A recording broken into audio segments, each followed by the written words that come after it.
What's up, Angry Ginger Army? How's everybody doing today? Hope you guys are all having a good Wednesday. Hope you guys are making it through the week, surviving all this bullshit. We've got a lot to talk about. We got a lot to talk about today. And of course, we ain't gonna stop talking about the Epstein files, but we got other stuff to talk about as well. We got some other stuff to talk about as well. So, as you guys well know, there's a lot of stuff that's happening, and the Epstein files, we want to talk about them, but we also need to talk a little bit about some of the other stuff that's going on with ICE still happening. We've got some funny videos to watch of MAGA fucking around and finding out, because that's what we like to do. And there's a lot. And for those of you guys who haven't been checking out Gary's Economics, I want to give a shout out to Gary's Economics. I know his channel is blowing up and he's becoming real popular. He's a UK guy, and he talks a lot about economics and closing the wealth gap. And I just want to give a shout out to him right off the bat, that you guys should be out there and check out some of his videos. He's got some good shit to say.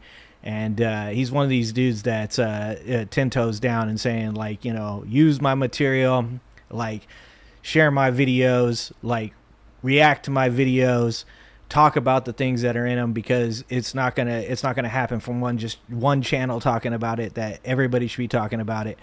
But he talks about things that maybe don't get talked about enough in this area, and that is how we see statistics like what just came out with the GDP, with the 3% increase after a loss last quarter, and how those numbers actually don't mean what most people think that they do mean. That a 3% increase in the second quarter after a first quarter loss does not equal growth in our country. How that is actually just Donald Trump attempting to use Trump math, as MAGA loves Trump math. It goes into a lot about how the percentage that we're supposed to be at as a country, as America, as is predicted by every economist, not just Democratic or left-leaning people, but Republicans and everything, is generally somewhere in the 1.8, 1.9% for the year. And how when you see something like a 3% GDP growth in a quarter, why that percentage exists in the first place after front loading imports and stuff in the first quarter, and how we're not exporting shit right now, and how all of these trade deals that Trump has been coming up with have actually just ended up in more and more taxation on Americans, to the point now where they're offering rebates.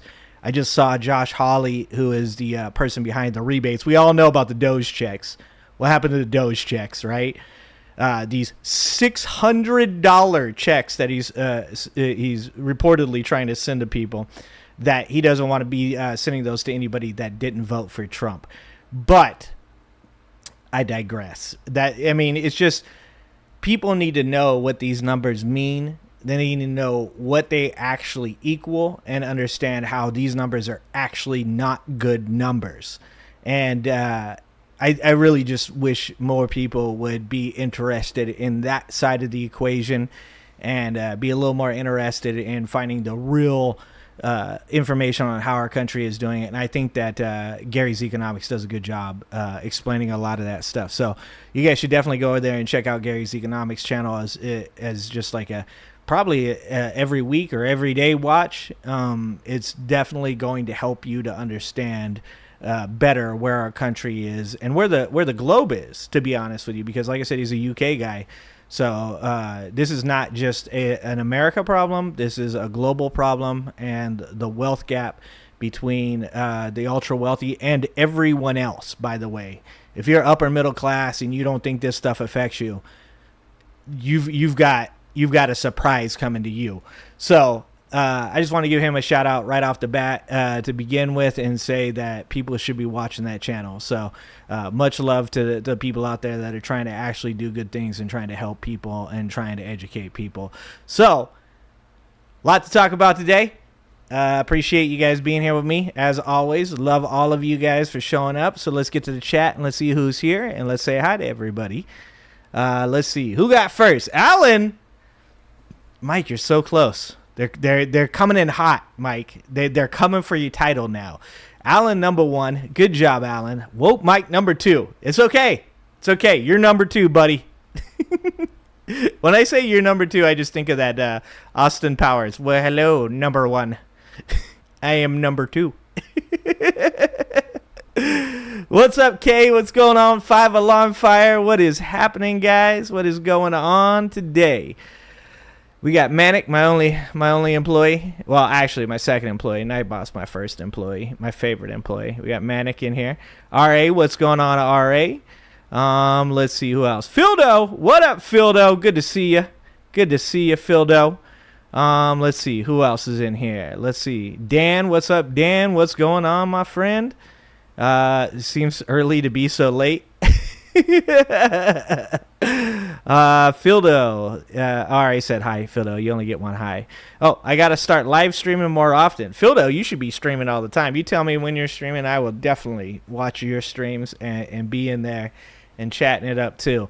Also, we got Pep Talks over on this space. He just had his first show on yesterday, Tuesday. So I believe Pep Talks is doing the early stream. I believe it's like 1 o'clock Pacific Standard Time or 10 o'clock, 11 o'clock Central Standard Time. But you guys should go check that out. It was really cool to see Pep Talks over there. Glad to see, and he gave me a shout out right off the bat. So I appreciate that as well. Love seeing people over there. Fildo, if you're interested, let me know, and maybe we get you over there too, my friend. But you gotta stream every week if you want to be on this space show. But you let me know and we'll make that happen, or at least I'll introduce you to the people that can make it happen. Jeannie, what's up, Jeannie? Swift, what is going on? Swift returns. Let's see, Mitchell, I see you. I see you in the comments. Sean, what's up, Sean? I see you early today. Kathleen, what's up, Kathleen? That's right, that was Ren. That's right, my boy Ren. He is the dopest. We got a little bit of a video from Dropkick Murphys to take a look at today too. Miss Anonymous, what's happening, Miss Anonymous? Progressively, what's going on, Progressively? Stacy, good to see you in the chat. Good to see you. All right, let's see who else. Progressively. Let's see, anybody else? Michael, what's happening, Michael? All right, we got some good people in the chat. I'm glad to see you guys, and I hope you guys having a good week. You made it far enough. We're gonna make it through the week. We can do this. Redunk, what's happening? Don't cross the streams. I go against the stream. Also, stream talk is very important in my life at my age. There's a lot of stream talk when I go to the doctor. A lot of stream talk. So we do got a lot to talk about, some things to get into. Mitchell, thank you for going and checking out Ren. Ren is the dopest. Ren is quite possibly my favorite musician right now. So I'm glad you guys got to go there and check him out too. So yeah, he is fire. He's fire in hip hop. He's fire in music. He's fire with a guitar in his hands. He's fire when he's singing, and he's fire when he's tweeting. Even though he hasn't been tweeting, because apparently he had some difficulties in getting on somebody's show because they weren't happy with his political opinions. Imagine that. So yeah, go check out Ren. Go check out Gary's Economics. All dope stuff. All dope people. But let's see what we're gonna get into. Let's go down here and let's check out the stuff. Let's see. So first of all, we're gonna be talking about some pics. I know this is gonna come as a surprise to all you guys that got leaked of course, Donald Trump with some very, very young women. We're gonna watch some Keith Edwards talking about that. We've got a MAGA influencer. Oh, guys. A MAGA influencer having a fuck around and find out moment. And, you know, spoiler, he may or may not have peed himself. He may or may not have peed himself on camera after saying some of the most hypocritical shit that you will ever see. We've got this one. I've never seen this guy's channel before. His name is The Good Rant, talking about how all the broadcasts made the mistake of, bending the knee with Donald Trump and bringing him on and helping the ruse that Donald Trump presents, the facade that he presents as being a good person, and how they, influence this election to be where it is today. So we're gonna watch a video on that. We've got, oh, this is just so good. It's just so good, guys. It's so good. What's up, Cajun? What's happening, Cajun? Older millennial. Yeah, that's the dude's name, Phildo. That is his name. Doncron. What's up, Doncron? What's up, Tammy? What's happening, Tammy? We got Dropkick Murphys playing an Epstein Trump montage at a concert. Absolutely amazing. We got the IHIP ladies talking a little bit about some audio that got leaked from Donald Trump. We got this one, and this one is big. If you guys have not seen this one, you should know about this one. So this is a TikToker, and they had posted a video about a American citizen that had been arrested and detained by ICE, where he dropped his phone and it recorded the conversation that these ICE agents were having after the fact, talking about shooting immigrants and bounties on immigrants. So we're going to get to that for sure. We got a video on Zoran because we haven't talked enough about Zoran, and I think that we need to make sure that we're continuing to cover all of these subjects, not just some of these subjects that involve Trump and Epstein. Obviously, it's the most important thing, but we can't forget about Zoran Mamdani and what he's doing in New York. We've got this guy, Artis Farfalla. I don't know how to say his name. He's from Austria, but he just actually had a video that blew up, real small streamer, and I wanted to give his video a watch with you guys so you guys could see him, and you guys could hopefully go over and subscribe and like his video, as he's doing some good stuff over there. And then, one of my the things that I think that doesn't get talked about enough, because we all talked about Kilmar Abreu Garcia a lot, but I said there's so many other people that are over there that got sent to CCOT, and those people now are Trump's nightmare, because those people are coming back because what happened to them was illegal. They did not receive their due process, and now they're sharing their stories on what happened to them during their time in CCOT. So I wanted to talk a little bit about that as well, as like I said, it's more than one person that's going over there. I understand that Garcia was the one that the news latched onto and everybody got behind, but there's a lot of other people that were sent over there that did not commit any crimes, that were not criminals or gangsters or bad hombres, as Donald Trump calls them.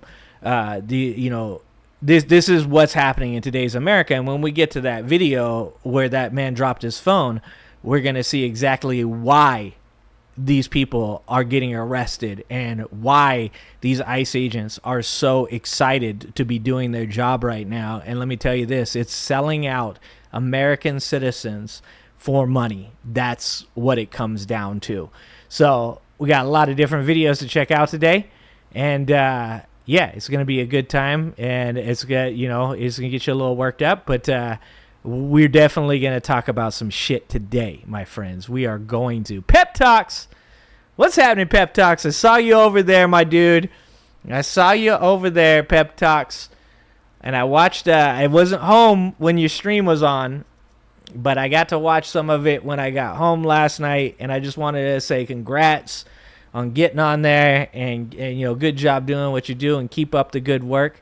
Glad to see you in the chat, and I'm happy that it worked out for you. So we need to be stronger together. We need to continue to do something that we've been talking about for a long time behind the scenes. I remember talking to Pastor Benjamin all the way back when he hit me up talking about one of the videos I made about TYT, about Jank, and I remember that started a conversation where we talked about, a collective of left voices being more solid, having more solidarity and working with each other. And as you guys know, my show tomorrow, on this space, 5 p.m. Pacific, follows Pastor Benjamin. So, you know, it's in my opinion, no offense, pep talks. Sorry.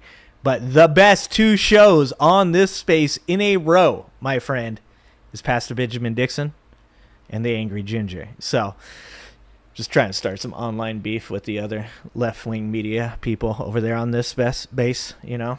That's all I'm doing. That's all I'm here for. Anyways, let's get to it. Let's do our thing. I love Tesla. Don't forget.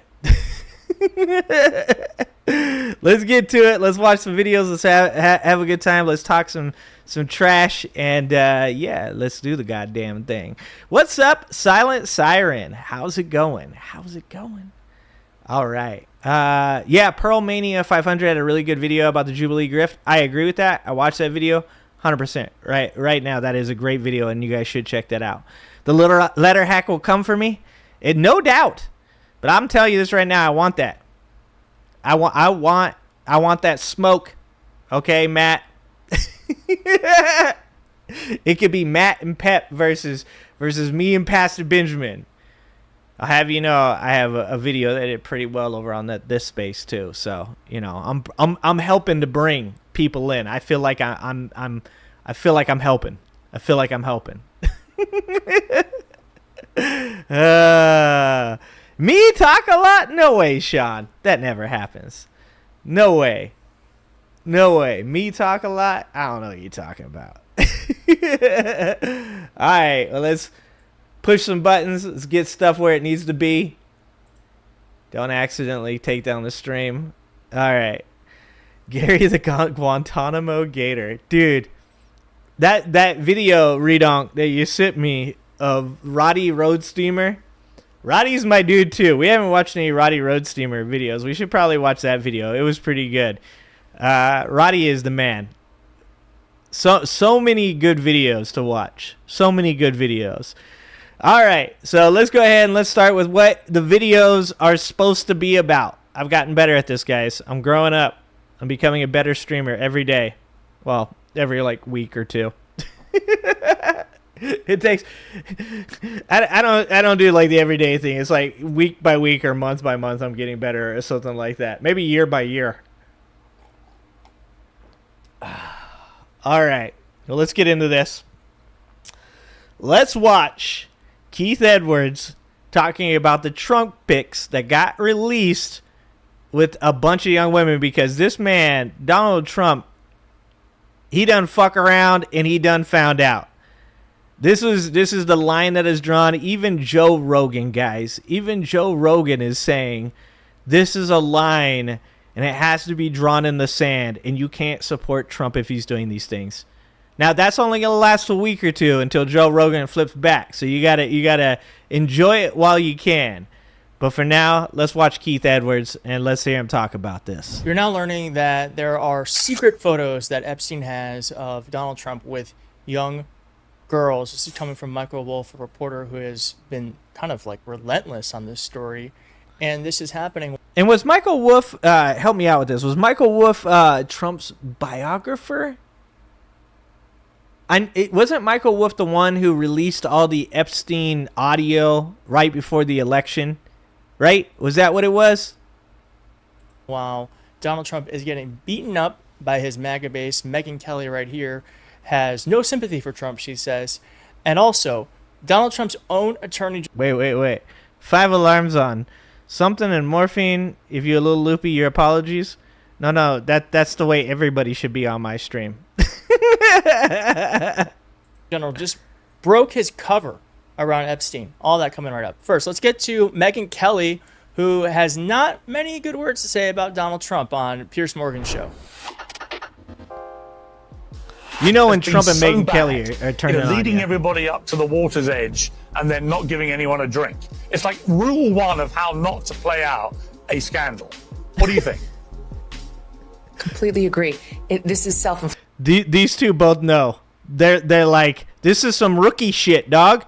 They're like, this is not it. Look, if you have been caught in a PDF file ring, all right, This is not how you handle it. If you get caught doing some real bad shit, obviously the people you need to go talk to is Piers Morgan and Megyn Kelly, because they're about to break down how when getting involved in a trafficking scheme, that they're going to tell us all how you get away with that. Conflicted. First of all, nobody told Pam Bondi she had to issue that memo in the middle of a slow news summer where people would, of course, predictably be Oh, he was the Epstein biographer. All right, Epstein biographer. Thank you for that. digesting it, and the Republican base be horrified by it for the entire summer. That's really how this is unfolded. And whoever told the Justice Only the entire summer, though, guys. That's the most that you can ask out of Trump supporters is one season of being upset over something like this. I love the poorly educated. Department, that this could somehow be buried and that people would move on and that the Trump administration could get away with that ridiculous 2-page summation of.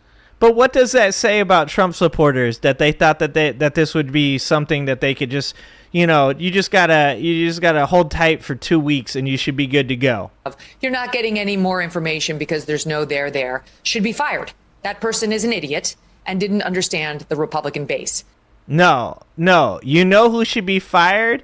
You know who should not only be fired, but be held accountable in the court of law? The people hiding information, protecting elites that have harmed children. What do you mean someone should be fired? Fired? No, this isn't about, we shouldn't be talking about it in this way. I've said this a couple times already. We shouldn't be talking about it in this way. These people are protecting people that harm children. Fired?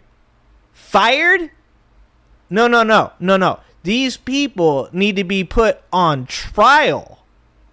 Certainly the court. By the way, she's talking about Pam Bondi in that moment. Or MAGA base.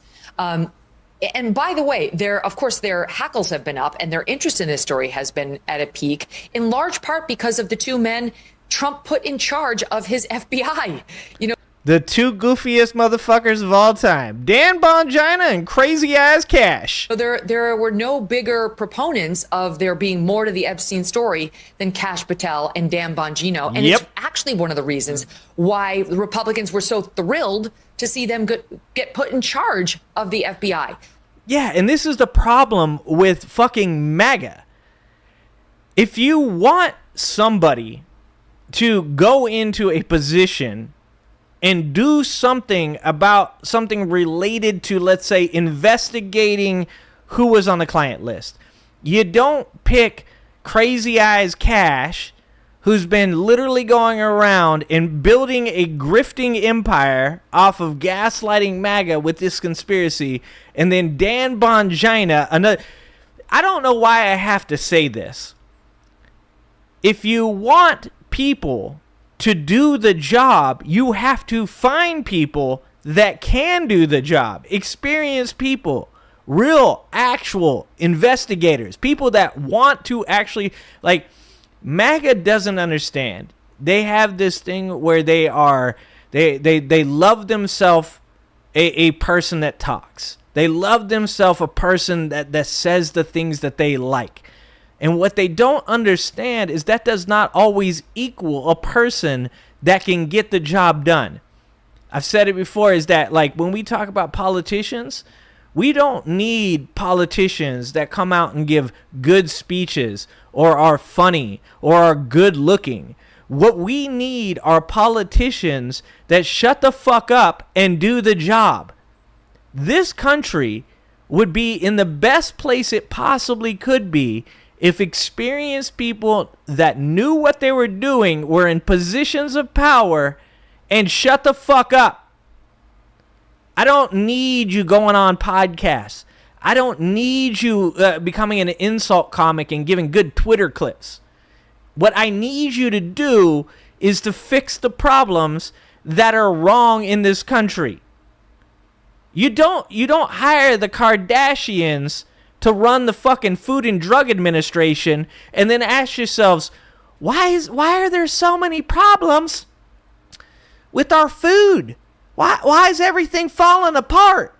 Because you put clowns in charge of important fucking departments. This is not fucking rocket science. So you reap what you sow. And if they had gotten in there and determined there actually is no there, oh my gosh, it's very different actually being in a governing position versus being a podcaster. And they worked with Bondi and said, my God, we're going to have some egg on our face because we were the ones who fanned this flame.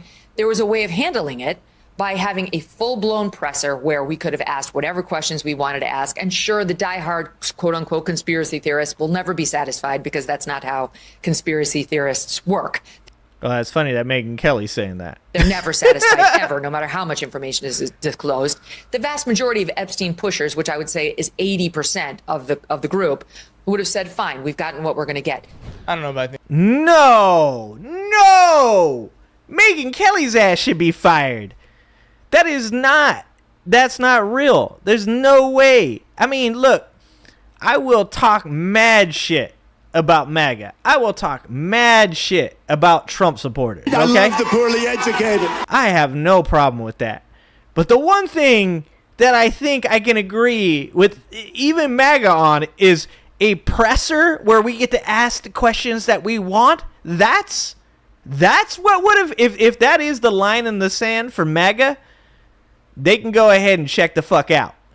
Because if that's the line, if all you ever wanted was to just get yourself a good press conference where you got to ask the questions you wanted, then you weren't real from the fucking start. I think that's true. Anyways, it's incredible that Megyn Kelly's breaking ranks on this. And as we said before on the show, this is what smart Republicans are going to do because Donald Trump has a shelf life. Whether you believe Donald Trump is going to run in 2028, I actually tend to believe he probably will, even though he can't. What a shit show that would be. Can you imagine? Oh, can we stop? Can we just stop getting stupider? Can we are literally on an intellectual decline. Can we stop? Or if you believe that Donald Trump is an old man and old men tend to only be around for so long because that's just how life is. Regardless, either way, Donald Trump has a shelf life of his power. And one of the reasons why the Republicans who are smart, who are still digging this thing in, is because they are trying to create a wedge between Donald Trump and his base. Yeah, and if you don't remember, like, Keith Edwards is spot on here. There's a shelf life for Donald Trump. I've said it before, like, when it comes to Donald Trump, when he was originally elected in 2017, was a bunch of people that were like, we want to, like, shake things up. We want to make, like, everything in politics different because what we're getting from this isn't what we want, right? And then people elected him, and then he was an idiot, and people were like, oh, shit, this isn't working. Because Donald Trump is one of these guys, when you see short clips of him, if you're a MAGA supporter or you're a Trump person, you jerk off to it, right? Like, oh, that's your moment. But if you're a Republican and you see those clips, you're like, oh, he's not that bad. He's actually, a lot of people give him a hard time, but he's actually a lot better than people think because, 30 seconds is definitely the amount of information that most of these people need to decide whether or not a person's going to be, the president of the United States of America. The interviews I give people generally are 15 or 30 minutes just to decide whether or not they can stock a fucking product on a shelf. But a lot of Americans think the 30-second clip of somebody is just enough time to decide whether or not they would be a good president. And in Trump's first term, it took about fucking 6 months, about the same time as right now, for most people to realize, oh, that's right. I don't like living in a country where the president of the United States constantly causes conflict and needs the cameras on him every fucking day to say something new and stupid so that way he can remain relevant. And I think a lot of people didn't remember that. Because at the end of Trump's first term, most people were like, you know what, we're kind of done, we're exhausted, this is not what we want to live with, and they voted for Joe Biden, the milquetoast candidate, the quiet guy, the grandpa, the dude that we knew would shut the fuck up and just go do things. And then it was enough through the next 4 years that MAGA gaslit all the Republicans once again, showed them a bunch of 30-second clips of Trump again, and they're like, you know what? Let's get back in the sack with the crazy ex-girlfriend. And when she came out and keyed your fucking car, stole your cat, yelled at your mom fought your sister. Like, all of a sudden you're like, oh, dude, you know what? Now I remember why I didn't want to be in this relationship. And that's where we're at now, with about 3.5 years to go. Now, Republicans aren't actually being that savvy when it comes to this, because here is one person who was asked about Donald Trump and Epstein, and he really didn't stick the landing on this one. Certainly will.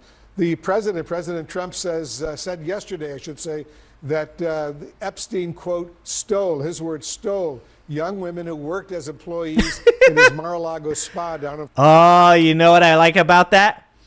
So forever now, the White House has been saying Donald Trump tossed Epstein out of Mar-a-Lago because of his inappropriate actions. That's the word they used, inappropriate actions. Now, by the way, Donald Trump had a falling out with Epstein over a French chateau in which Donald Trump felt as though he ended up paying more money because Epstein was bidding against him. That was the falling out. But Donald Trump chose to use these words. Epstein was doing inappropriate things at Mar-a-Lago. Now that sticks with the White House explanation for why he kicked him out, right?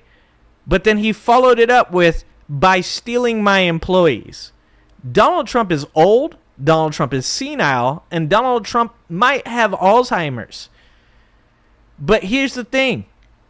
Donald Trump used the same exact word that the White House has been using. So when I hear Donald Trump say the inappropriate thing that Epstein was doing, not that he was trafficking young women, but that he was stealing those young women from his employ, it leads me to believe, through his own choice of words, that when he said that he kicked Epstein out for inappropriate actions, what he meant was that he was taking his employees. Sounds like Donald Trump didn't kick Epstein out. Sounds like Donald Trump didn't quit being friends with Epstein over his nefarious actions. Sounds like he kicked him out because he was taking some of Donald Trump's people. You know, young women. Florida, including one of the most well-known Epstein accusers, Virginia Giuffre, who died earlier this year by suicide. What's your reaction to Trump's comments? Yeah, I think that, Trump did not visit Epstein Island.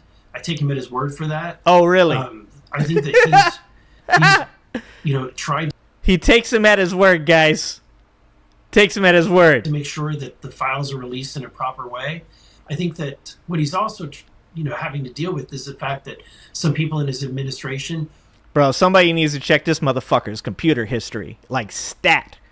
Like, if there was a real FBI, if Crazy Eyes Kash Patel wasn't in charge of the fucking FBI right now, this dude should get his computer checked out, like, immediately. Overpromised without knowing exactly what was available to them when it came to releasing the files and not knowing where the status of the investigation truly was. And so I think he's having to handle that. Oh, is that what you think? Because it seems like he's real afraid. The dude called it a fucking hoax, and then like 2 days later said that fucking Bill Clinton's name's in there, which I'm not even going to argue against. I'm not even going to argue against that. I'm just saying you can't say it's a fucking hoax and then 2 days later be like, so in the hoax, Bill Clinton's in there. Not to mention, he said that Clinton wrote those fucking files. He claimed Bill Clinton, Obama, and Biden, the like fucking old ass Avengers, like the oldest of old geriatric ass Avengers, apparently got together and wrote a fan fiction and left it for some reason and never released it. I don't know why. Like Joe Biden, Kamala Harris both ran against Donald Trump, and yet with neither of them, they didn't use the hoax that they had drawn up. They didn't release those fake fucking files, apparently. The dude can't keep his fucking story straight. Do you know what it means when a person tells you something and then when you question them on it later and they can't keep their story straight? It means they're fucking lying, dog. It means they're hiding shit. You don't just come out and say something is a hoax and then a couple days later be like, oh, well, actually, in the hoax that the same motherfucker wrote, he's in that. Like, that doesn't make any goddamn sense to anybody with a fully functioning fucking frontal lobe. No sense at all. What's up, Manny? What's happening, Manny? Situation delicately. So I believe that at the end of the day, the goal is to get these files released without harming the victims. And I think the goal is that Donald Trump is trying to die before that shit happens, before they get released. It's so easy to do that. It's such a BS statement. And Trump did not visit Epstein Island. I take him at his word for that. Well, has Donald Trump ever lied before? I guess in that way, we should be able to trust Donald Trump because he is someone who has a great relationship with the truth. Now, as I said, Pam Bondi blew up his cover. But before we get to that, let's show Michael Wolff, who was on the Midas Touch podcast, and said that Jeffrey Epstein has bad pictures of Donald Trump. And here's the thing with that. If Epstein has the pictures, or if his estate has them, why does he have them? Once again, why the fuck would he have them unless he had some relationship with Donald Trump and those young women? At any rate, at one point, after Trump had been elected, I was sitting talking to Epstein, and he said, wait a minute, I got to show you something. And then he went into his safe, and he came out with... In his safe? With photographs. They were Polaroids, I think, and he kind of spread them out like playing cards, and it was Trump. I mean, I think there were a dozen of them, and it was Trump. A dozen. Trump with girls of an uncertain age at Epstein's Palm Beach house, where all of the things that he would ultimately be accused of. You let me know if you think these are girls of an uncertain age or underage girls. You can do that by just leaving a blue heart in the comments. If you think that this is something that we really need to look into, leave a blue heart in the comments. And if you're not Seems like a blue heart. We're almost at 700,000 subscribers. Please do consider subscribing. Let's get to that milestone. It really does help spread the message. And let's keep going. Took place. And I remember very vividly 3 of them. There are 2 in which Trump is, the girls, topless girls, are sitting on Trump's lap. And then topless girls at Epstein's house sitting on Trump's lap. I mean, how much more do we fucking have to hear? 3rd in which he has a stain on the front of his pants. Dude. And the girls are kind of pointing at it, sort of bent over, Thanks, laughing, Dr. Don. Covering their mouths. And, exactly.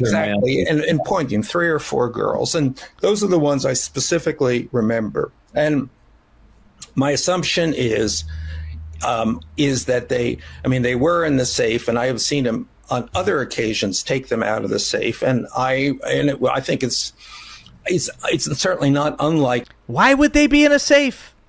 I wonder. That they were in the safe when the FBI came in after his arrest and took everything from the house, including everything that was in the safe.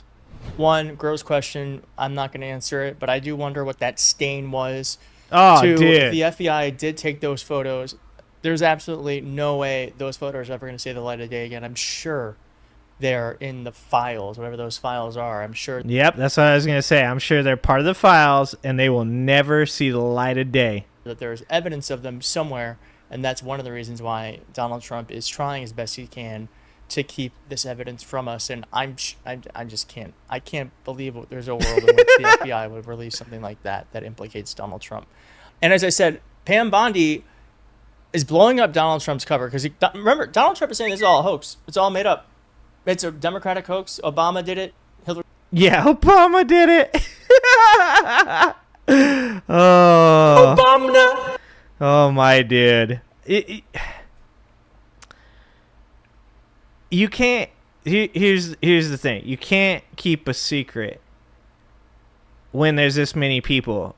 all giving their own take on it, all protecting their own asses.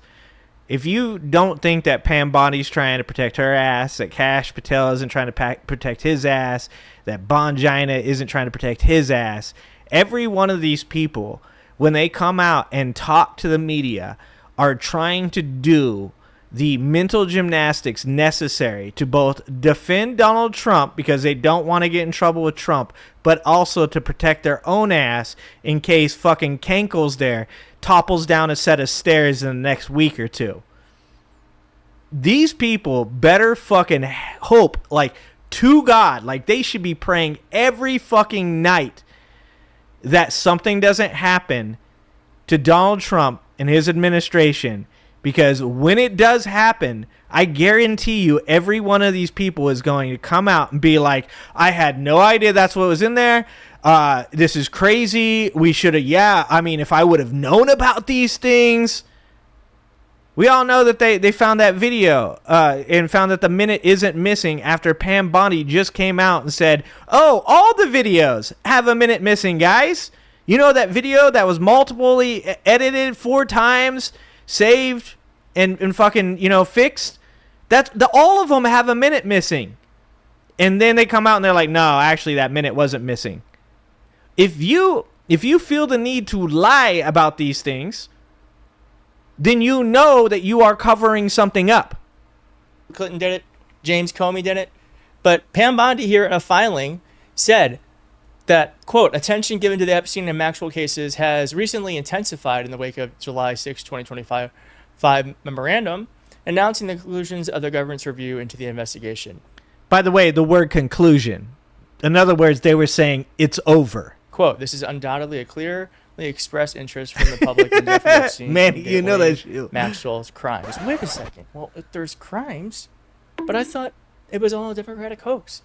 So Donald Trump has created a really big pretzel for himself, one that clearly Pam Bondi doesn't have the wherewithal to navigate because she is now... Dude, not that I want to defend Pam Bondi, but like Johnny Cochran's ass couldn't fucking make this happen. Like they chose the worst person they could possibly get into crime with. Like this ain't no Al Capone. This ain't no Jimmy Hoffa. They literally picked the dumbest human being to decide to fucking start a criminal enterprise with. You have to be desperate when you choose Donald Trump as the head of your mafia. Just saying very clearly out loud that there that these things do exist and that Donald Trump is implicated. I want to end with this because I do think that what gets lost in all of this are the survivors of Felix. Epstein and Ghislaine Maxwell. And so let us remember that there are real people who have been affected by Jeffrey Epstein, Ghislaine Maxwell, and Donald Trump and the Republican Party are truly re-traumatizing by, one, saying that Ghislaine Maxwell is actually the victim, and two, pretending like none of this ever happened, that they're calling it a hoax. I was forced into Jeffrey's room to be raped by Ghislaine. Ghislaine is as responsible, if not more, than Jeffrey. What would justice look like Fucking for you crazy, dude. as you sit here today? Jeffrey's dead, Ghislaine's here. I want Ghislaine behind bars for the rest of her life, purely because she is that sick. The public are not safe with her on the street. Dude, and Trump wants to pardon her. I told you guys he was gonna. I told you he was gonna pardon her. That's crazy, man.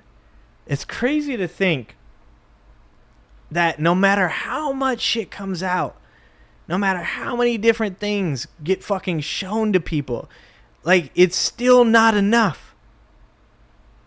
It's fucking insane.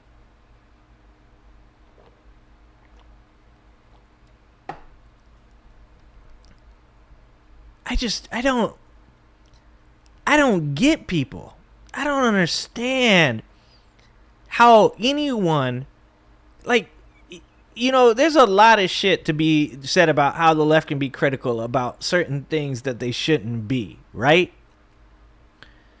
But the left at least toes the fucking line with this kind of stuff. Like, I remember so many people on the left being pissed at Bill Clinton over the Monica Lewinsky stuff. I remember so many people being pissed on the left at Obama about, you know, the drone strikes in Afghanistan and the capitulating to corporations. I remember, you know, like 8 months ago, so many people on the left being pissed at Joe Biden about Gaza, Israel, that they refused to vote for Kamala Harris. And yet, MAGA Republicans can be shown video evidence, fucking emails, text messages, pictures, just mountains of evidence. And they are still like, no way, he's just trying to protect the victims. Okay, so why is he talking to Ghislaine Maxwell then? Why is he talking to the Ghislaine? Why is he talking to her then? Why is he offering to pardon the very woman that these people have came out and said was responsible with recruiting them and for raping them?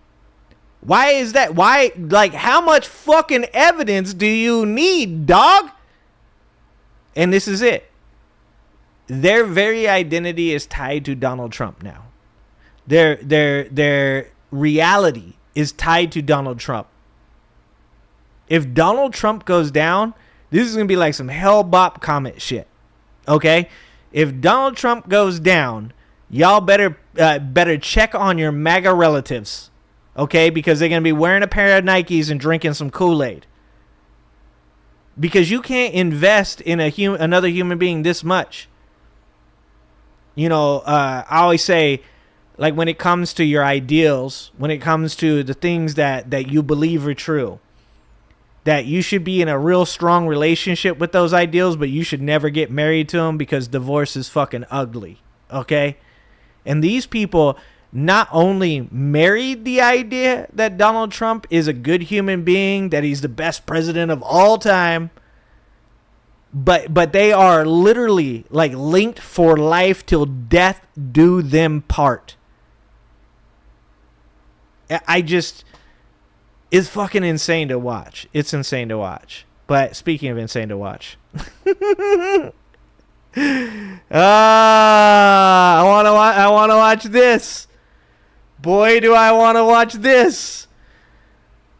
So, you know, this is really funny because people would send me this guy's videos. Not Good Trouble, but older millennial. They would send me his videos during the campaign. And I told these people, I said, well, hold on a second. There was a specific video that this guy sent where he had taken a crowd from one of Obama's rallies and juxtaposed that with Trump and said, look at Trump's numbers. Look at the rallies. Look at how big they are. And I said, that's Obama's rally, dog. This isn't even hard. This is like the other day, somebody, this hurt my feelings. Somebody apparently in MAGA decided to start posting a picture with Obama and an alleged Jeffrey Epstein. I took one fucking look at that picture and I was like, dog, that's Anthony Bourdain. Why you gonna do my boy like that? He does kind of look like Jeffrey Epstein. Rest in peace, Anthony. My dude, I'm sorry for saying that. I did say Mike Johnson also looks like Stephen Colbert, so also sorry, Stephen Colbert. But it's like when you see outright lies from people, you do, like, if I get content from another, if I get it from Kyle Kalinske, or I get it from Mike Figueredo, or I get it from Adam Mockler, and they are legit trying to fake something being real, I'm gonna be upset with that person. I'm gonna be like, dude, I want a retraction. I want an explanation. I want to know why you did that, right? Why are you trying to gaslight me? But of course, MAGA don't give two shits, right? And all these people would just keep sending me these fucking videos from this guy, and this guy don't know shit. This guy doesn't know anything he's fucking talking about, and he's a fucking liar. But here's the thing. he got some fuck around and find out karma, and I want to watch this video. This video is from Good Trouble. I like Good Trouble. He's a good dude. You should check him out on TikTok, and he's about to give this the proper narrative. So let's watch this shit. He should have just complied. He is the reason he got punched in the face. So what he's talking about, just so you guys know, what he's talking about is that young black gentleman that had been pulled over by the police for what he considered no reason at all. And the police broke his window because he said that he wanted to wait for a supervisor to show up. They broke his window.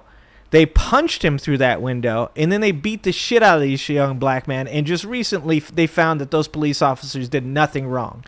So what he's saying here is that young black man should not have resisted arrest by sitting in his car, and he deserved to be beaten by the police. Just let that fucking marinate for 2 seconds. That these people believe that if you resist the police by asking for their supervisor, that it is okay for a police officer to break your window and beat the shit out of you. That's what this dipshit believes, even after this happened to him. This is amazing.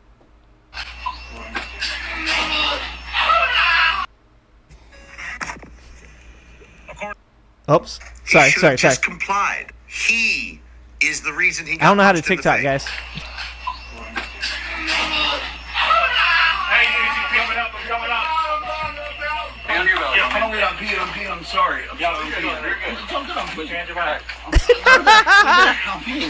I'm sorry. I'm peeing. I'm peeing. You know, I hesitated for a split second when That was the older millennial on the ground after getting tased. After getting tased by the police, guys, for resisting the arrest, and he pissed himself. This dipshit made this video about this black man, fully knowing that there is video evidence of his ass getting dragged to the ground, tased, and pissing himself.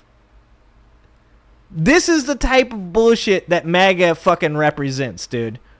I was sent these videos. Should I post these? These are incredibly fucked. These are even more embarrassing than I thought. And then you came across my fucking For You page saying that kid getting pulled out of his car and punched in the fucking mouth, it was his fault. He shouldn't just have fucking complied. They're there.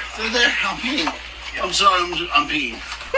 Okay. So now the internet gets a video of you announcing that you're peeing yourself after you resisted arrest, right? I'd like to highlight something else, though. Stop, get on the ground. You looked at us and you decided to turn around and walk away. And you told me that you didn't know why you did that. No, I saw the light. I literally walked away. But you saw the tape. That's you in a squad car on your phone, having had your medical needs attended to, calling whoever you need to attend to your affairs. Yep. That you were given the courtesy, the grace to do that. You know what that fucking kid got? A knuckle sandwich and a ride to the jail. What's crazy is the hubris, knowing that this footage was about to come out and the words That's what should I'm have saying. just complied came out of your fucking mouth. That's crazy, man. Anyway, one more for the road. I can't stop peeing. And that's it. Oh my god. The best part of that video, and we'll go find the full video to watch if we have a moment. We'll go find a full video to watch because it's fucking amazing. He's laying on the ground and he's like, I can't stop peeing. Man, this is weird. I'm so sorry. I can't stop peeing. As he pisses his pants laying on the ground like a little bitch. And then this dude doesn't want to act like that when white people are pulled over by the police, his ass got to sit in the car with his phone and call whoever he wants, where a black man gets his ass beat and then taken to jail. This is the type of dude that tells you that white privilege doesn't exist, guys. This is the type of dude that does that. That's my dude, Good Trouble. Go check him out. Good Trouble is dope. I love Good Trouble. Fucking amazing. Amazing. Oh. Fucking amazing. That's all I've got to say about that. What's happening, Michelle? What's happening, Luck? What's up, Jeremy? This is what I'm here for, guys. This is what I'm here for. All right, here. Let's go watch this.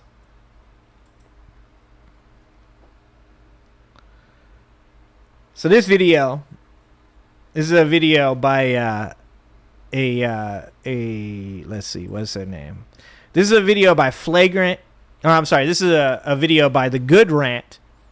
Flagrant gets confronted about Trump. And this is all the different people in the broadcast sphere that are now recognizing that they may have made a mistake. Actually, you know what? Real quick, before we do that, here. This is the full video. Let's watch this here. Or no, this isn't the full video, is it? Is it the full video? Nah. Is it the full video? Nah, that's just good trouble as well. We'll find the full video on this in a minute. So let's watch this.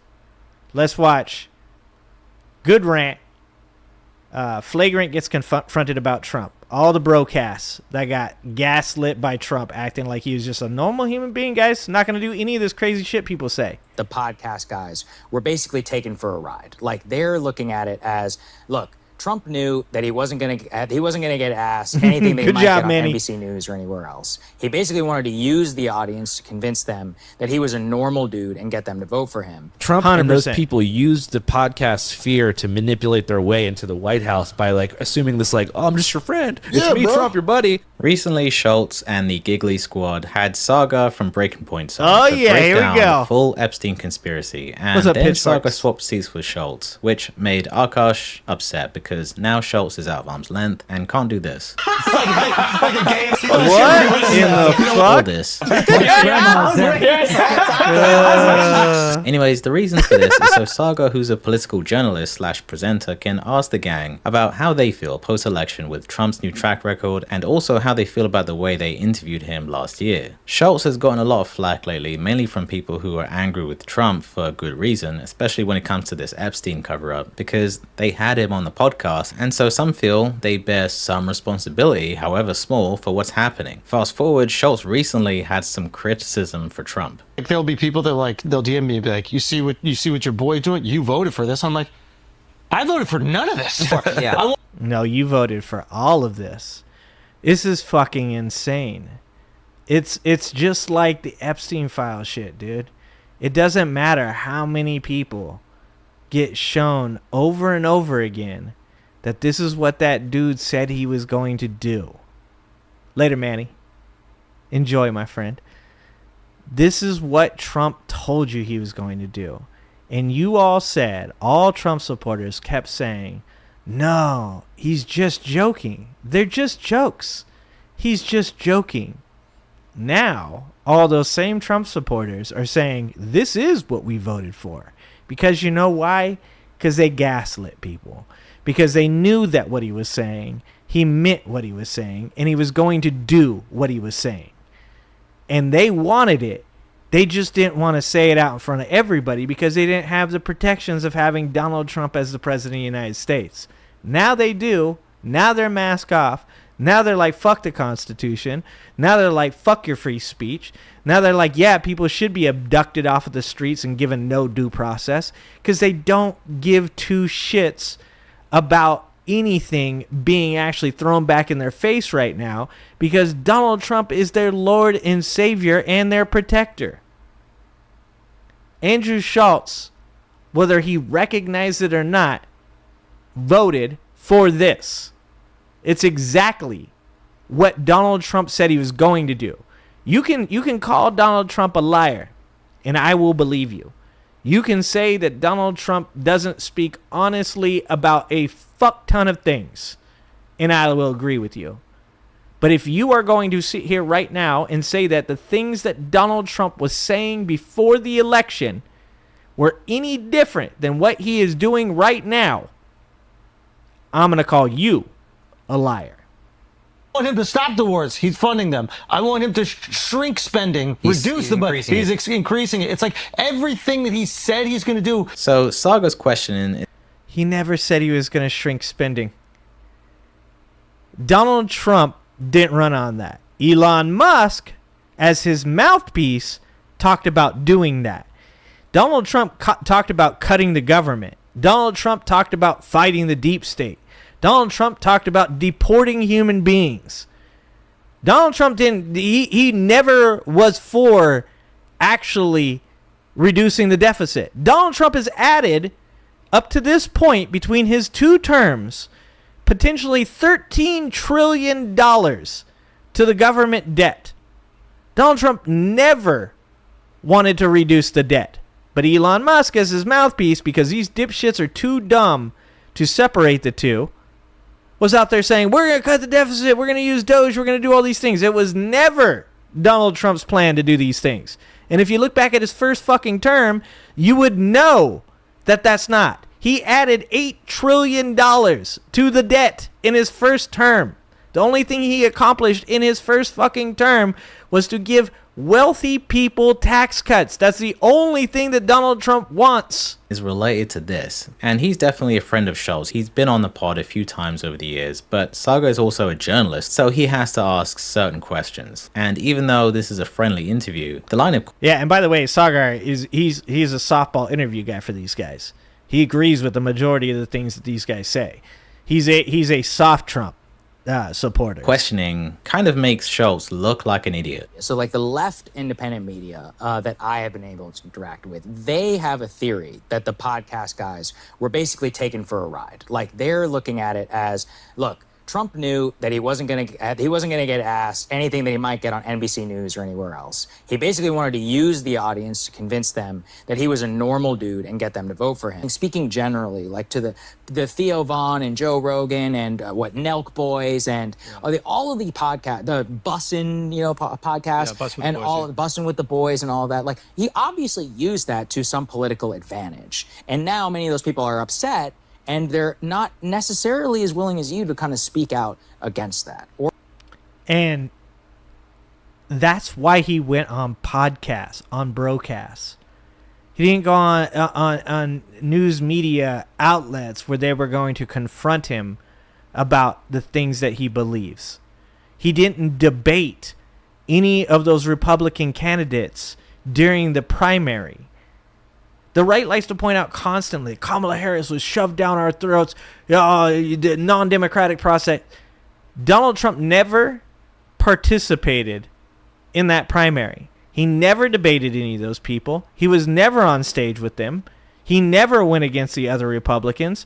He just sat on the sidelines and gave town hall interviews with like fucking Sean Hannity. That's what he did. And these guys are fucking dumb for falling for it. Or to invite the other side. Who is upset? Well, I'm saying so. Some of the people who privately have had on these people may be upset at the thing. Another podcaster might be upset with Trump, but but they're not as willing right now, to be able to say it, or they have to couch their criticisms, maybe less so than you have. So, like, how do you look at it, like, generally? For me personally, I'm curious. I've heard so much things about Trump from the media. Oh, he's that, he's this, he's that. But seeing him in person in long form, he has less of an opportunity to bullshit us.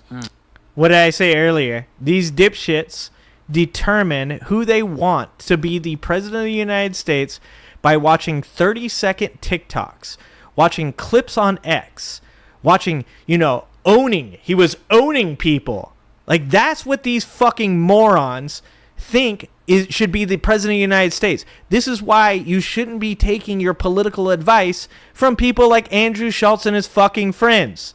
Because they don't know fucking dick about what it takes to run a country. Every one of these people sitting there with Andrew Schultz is somebody that you shouldn't fucking listen to when it comes to determining who you should vote for. They watch 30-second clips and they're like, dude's dope, let's vote for him. This motherfucker's like, we saw him in long form. We saw him in long form for 4 fucking years, dog. Fuck you talking about? We saw 4 years of this shit already. What do you mean? Now that he's in, long form content, it's like kind of like, oh shit, we might have made a mistake. It's almost like there's a full 4 fucking years you could have went back and looked at if you weren't a fucking moron. Like, once you're talking for a good amount of time, you can start to gauge. And I wanted to really know Jesus. who he was. And I got a sense he was much sharper than I thought he was. Yeah. Like, he's incredibly sharp. He's aware of everything He's a going media on. creature. Yeah, Exactly. so it's like that. It's actually amazing to watch. I to agree. me, Yeah. anybody who wouldn't want to speak to somebody who's Dude. He's so aware of everything, guys. He's so aware of everything. former president and potentially. Oh my God! Yeah, like it doesn't No, make we're any not sense. talking about. This isn't a platforming argument. No, but they're This saying is a that question they might have about- used us. This is about being. They might have used you. Well, we talked to these other guys, and you know what? It seems like they're pretty smart. To the extent of to convince voters and to use people, because look, I'm telling you guys, this did happen. Like, I had multiple Trump interview requests in, and they were basically like, no, and I heard it off the record. It's like, bro, you're gonna ask him too hard questions. Like, this, it was quite literally told to me, right? Damn. To their faces, and they're just like, yeah. He's literally saying, I was too smart to talk to Donald Trump, so he chose to come to your podcast because he's like, these guys are idiots. They won't ask me hard questions. And they're like, yeah, that's what happened. We're a bunch of fucking morons, and he knew that shit. Jesus Christ. I love the poorly educated. This was like remember this interview? I didn't know she was black until a number of years ago when she happened to turn black. That's what happens when Donald Trump gets asked hard questions. You remember this shit? In Springfield, they're eating the dogs, the people that came in. They're eating the cats. They're eating the pets. That's what Donald Trump says when he's put in a position where he has to interact with people that still have half their fucking brain left. That's what Donald Trump says when he's on a broadcast with fucking Andrew Schultz and these dipshits. It's like he can fucking say whatever dumb shit he wants, and they laugh because they're enamored by his power, his authority. They don't understand, and this is that Joe Rogan bullshit. We were just having a conversation. We were just hanging out with the boys. My dudes, we were just, what was I supposed to do? Push back? Jesus Christ. Now, I mean, there's a reason he's going on Theo Von and all, and other places, because they didn't think that was going to happen. So let's break that down. First of all, Saga cleverly poses the question from the standpoint of, oh, this is what leftist independent media thinks. So the question comes across as less confrontational, but it forces them to answer a tough question. Schultz should actually take note if he's going to keep cosplaying as a political journalist. So let's call it what it is, which is an accusation that Trump's campaign used a bunch of podcast shows for promotion to young voters, and they knew they wouldn't get any tough questions. Even with Alex's pushback, Saga actually reinforces the question with the fact that Breaking Point's, Saga's channel, were denied access because they would have asked too many hard questions. Now, Schultz doesn't address that because what can he say? It's the truth. So Alex steps in with the same defensive argument that Schultz has actually been saying for a while now, which is, well, who wouldn't want to talk to the former president? Which is a much better answer than admitting that your platform was used for promotion. These guys get a bump in revenue and get to brag about having a president on, but they feel zero responsibility about asking tough questions. They're just too busy slapping each other's knees and bragging about how important they are. Maybe we are as powerful as they think we are. We changed politics, dude. You know what's so crazy? What? This group influenced the presidential election of 2024. Yo, listen. Ain't that fucking crazy? Don't even say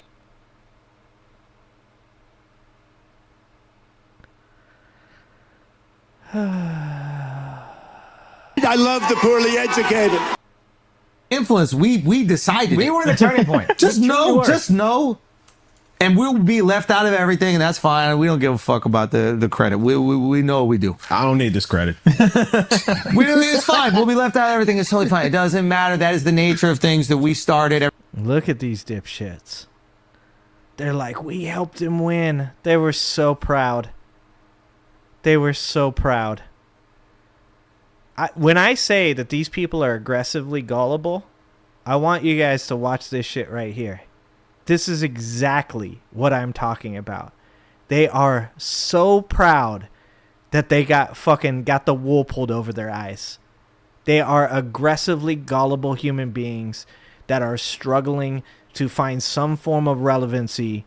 And if it comes at the cost of selling the fucking country down the river because, they got to be relevant for 5 fucking minutes, that's what they're going to do.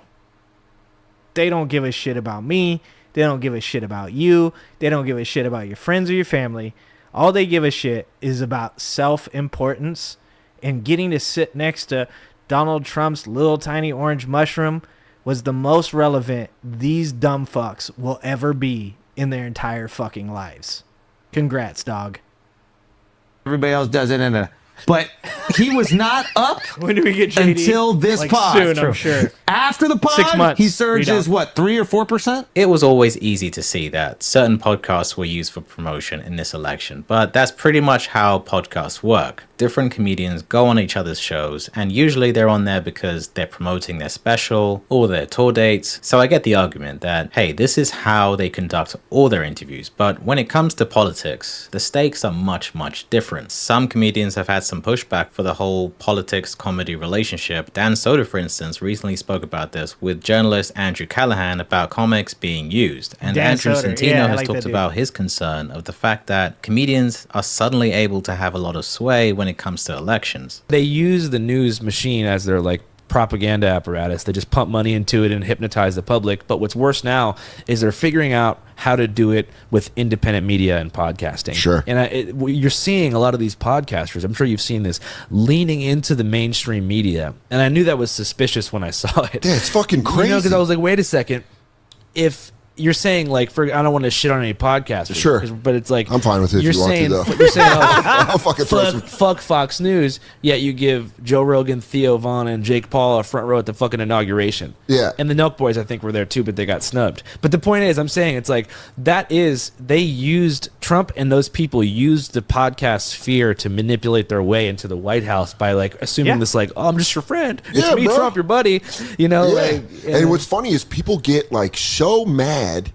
I don't like any politicians. Me either. I've never liked anybody. There's no point of them being a public servant. Mm-hmm. They're all there for themselves. And it's crazy because, like, you'll say that. You'll be like, I don't know, man. Like, I kind of feel weird with Elon being an unelected, foreigner fucking with our shit. And they'll be like, you, what the fuck? And Biden? You go, fuck Biden too. Yeah. And the craziest thing about all of that is, as I've said before, politicians are the American citizens' employees. They're not your bosses. They're not your managers. You voted for them. They're supposed to make things better for you, not for themselves. So this idea of, like, you're going to vote in the guy that entertains you the most, the guy you like the most, pretty much says that you don't care about having more money in your pocket. You don't care about having health care. You don't care about being treated equally or not discriminated against.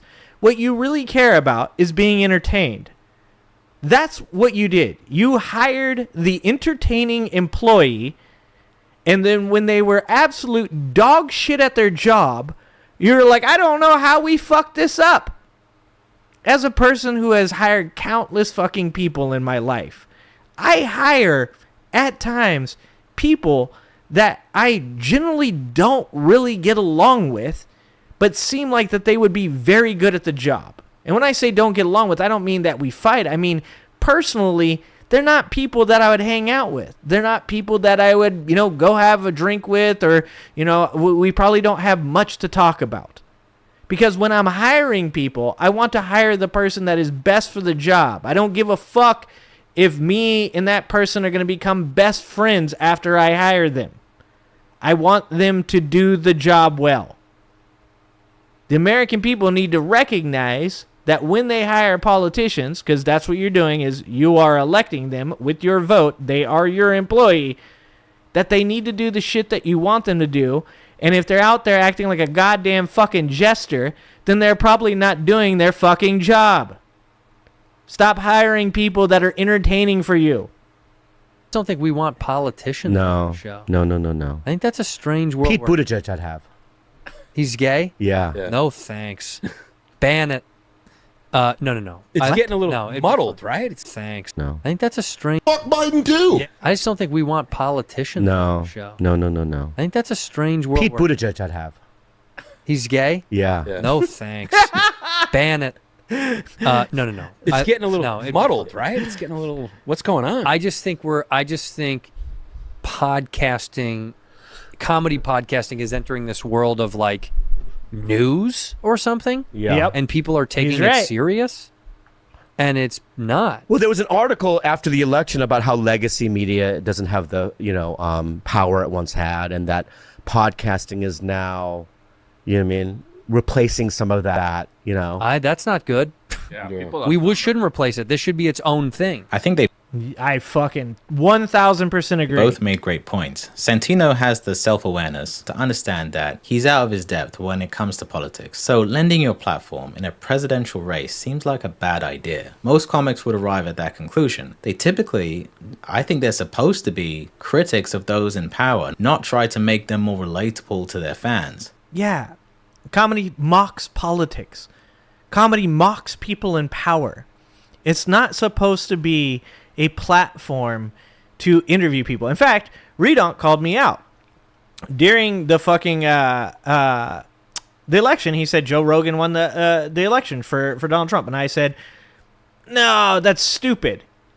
Why did I say that was stupid? Because I don't think that people should look towards like comedic broadcasts for their political information. If Donald Trump sits down in front of you as a comedian and says, the GDP over the last quarter actually raised 3%. You know what a comedian's going to say? Wow, that's really good. Fuck, that's amazing. You know why? Because they don't understand statistics. They don't have the research to back up any type of pushback. If Donald Trump tells you, what we're doing in Gaza is good, actually, we're going to put a resort over there, they laugh because to them, that sounds funny. They don't push back by saying, hey, aren't there real human beings over there? What's going to happen to those people? What are logistically, what are you going to deport all that? Where are they going to go? What countries are they going to live in?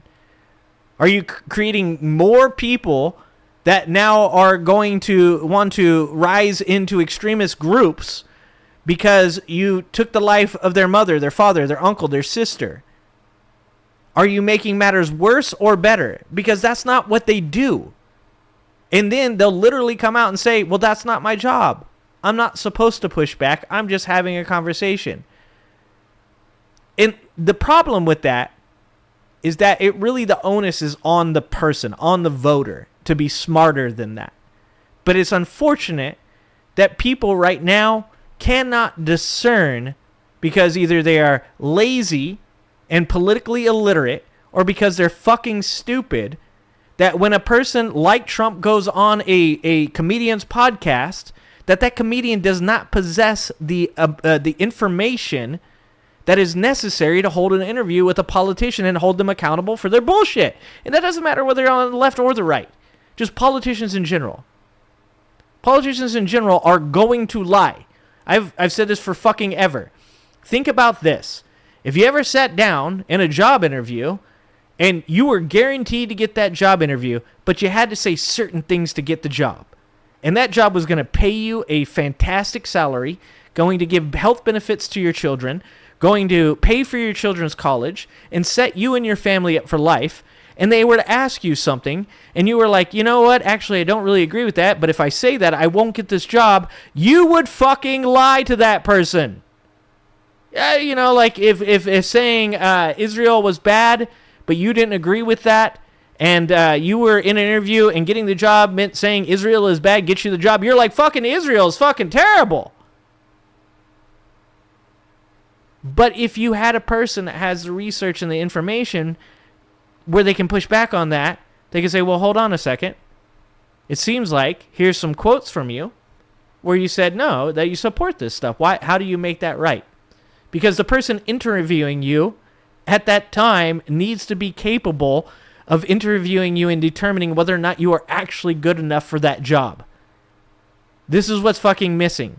We have lost purpose in our lives, and we have changed our lives from being, let's all do the best that we can for those that are close to us in our community. And instead now, we're like, but I don't get to laugh. I'm not entertained. because entertainment is what people care about now. They don't care, and they'll literally cut their fucking own nose off to just fucking be able to laugh.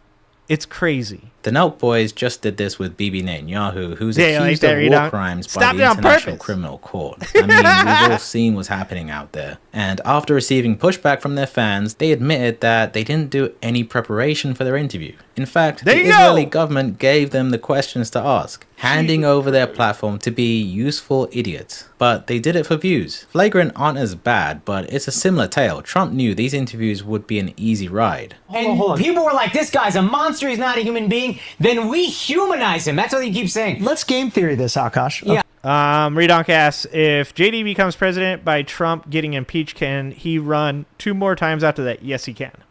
Yes, in fact, he can.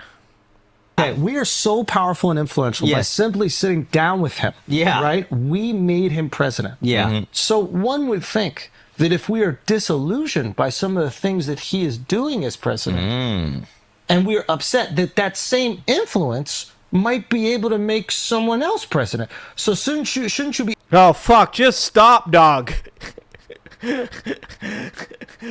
don't think he's figuring out the fucking moral to this story. No, my dude. Just get the fuck out.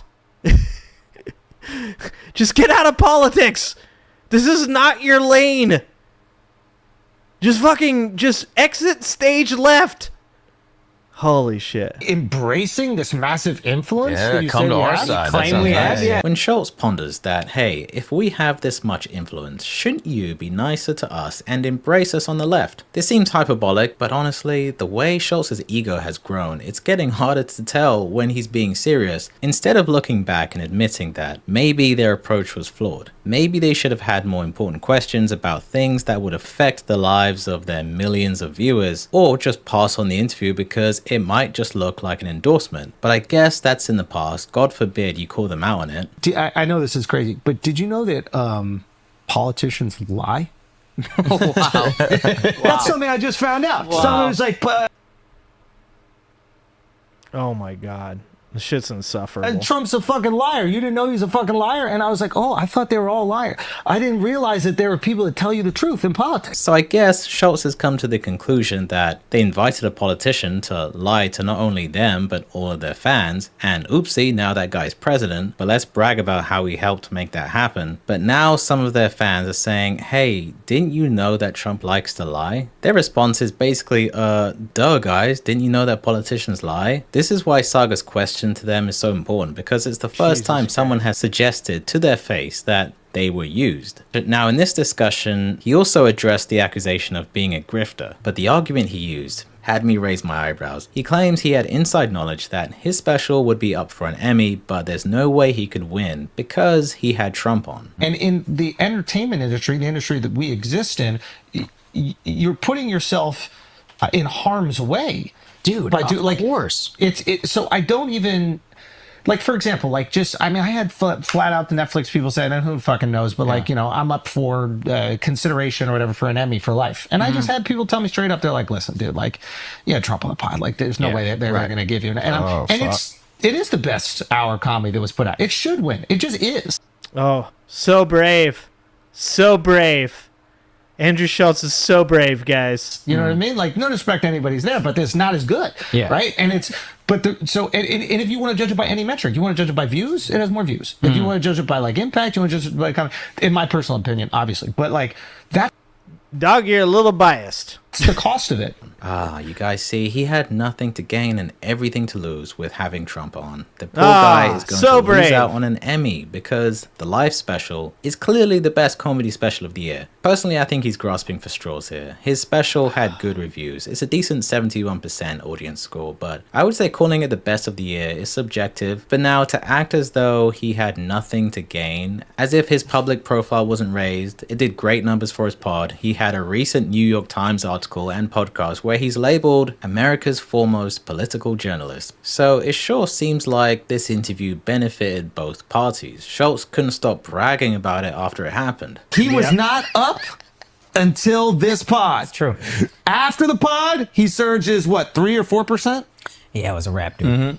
Never went back down after that. He wants to brag that the candidate that came on his pod and a few others ended up winning, and the candidate that chose not to do that ended up losing, and so he seems to be basking in taking some responsibility for Trump's success. If everything was going well in this administration, you better believe that Schultz and the Gigglies would be joking about how they helped make this happen, but now would rather distance themselves and say, hey, at least we're holding him accountable now. Schultz and the Flagrant team have been on the defensive and grappling with the problems that come from the fact that they're comedians doing political commentary and high-profile interviews, but you can't take them too seriously and expect them to ask tough questions because they're comedians. Maybe this is a sign that they should just take a break from politics, since they are a comedy podcast. But let me know what you guys think in the comments. If you enjoyed this, hit the like. Yeah, so that's exactly what I said in the first place, right? Was that, like, I think there's just something to what's going on nowadays where we're now here's this channel. If you guys, that's a very good video. I like the video. Go check it out. It's called Flagrant Gets Confronted About Trump. The Good Rant is the channel. Go subscribe. He's only got 19.6k subscribers, so you know, channels like this should get 100,000 subscribers, 200,000 subscribers. That was a very well done video. If we're being honest, I don't belong in this lane. Andrew Schultz doesn't belong in this lane. And when we talk about legacy media, and we all understand that the shit that they're putting out is terrible as well. There's this vacuum that needs to be filled by people that are not legacy media, that can speak about politics in a way that means something to blue-collar people, to upper middle class, impoverished people, but doesn't fucking try to put this, like, entertainment spin on it. And I know a lot of people will say, well, hold on. Well, that means, like, then a bunch of people aren't going to vote then. That's okay. Because one of the biggest issues with Donald Trump becoming a politician and entering the fray was that he did motivate a bunch of people that would have never voted in their lives, would have just sat back on their couch drinking fucking Bud Light, saying to themselves, oh man, like fucking, my vote doesn't matter, all this shit is fucking terrible, blah, blah, blah, blah, blah, you know. He motivated them to get off their couch and vote. And that's actually a bad thing. Because there is a percentage of our society that, when given the chance, will 100% not only vote against their own interests, but yours as well. We should have political talk in news media and politicians in our government that either get people to vote for them or get people to vote for the politician by talking about their policies, talking about the good things that they can do, talking about the bad things that they have done. Because when you want to make a decision, as important as who should be running the country in America, in the United States of America, you shouldn't be asking yourself who's the most entertaining. You shouldn't be asking yourself who's the most fun. Who's the best looking? Who gives the coolest, funniest speech? You should be asking yourself who's going to get the job done for me and you and make life better for Americans. That is what you should be voting on. So to be honest with you, I would 100% turn my channel into a fucking music reaction channel if it meant fucking getting out of politics, so that way people with better educated, more well-researched points of view had a space, so that way American people would stop voting idiots into the government. That's where I'm at with that.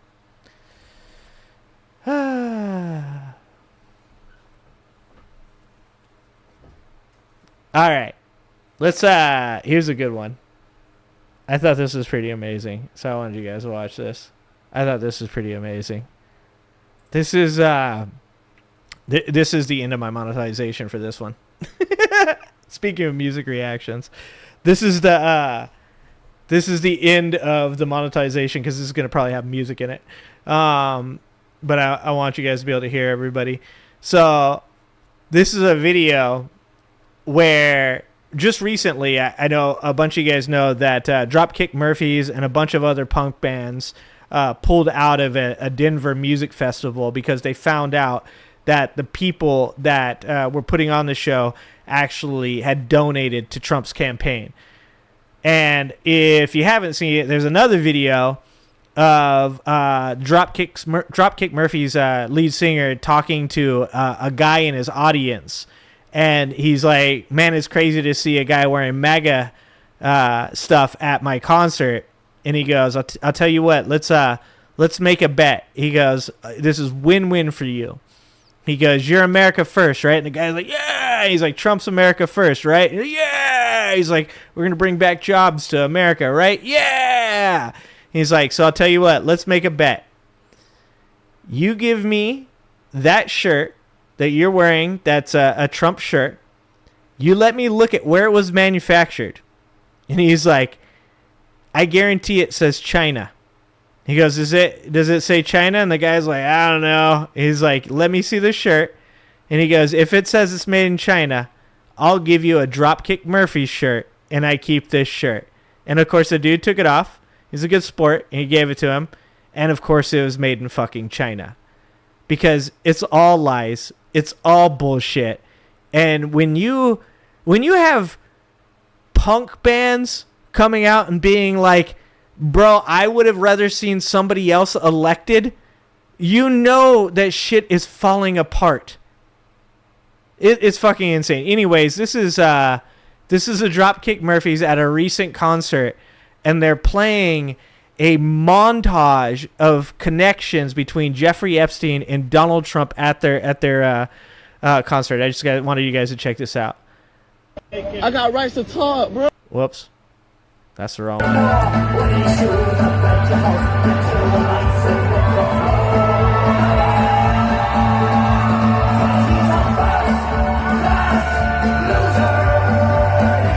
First class loser.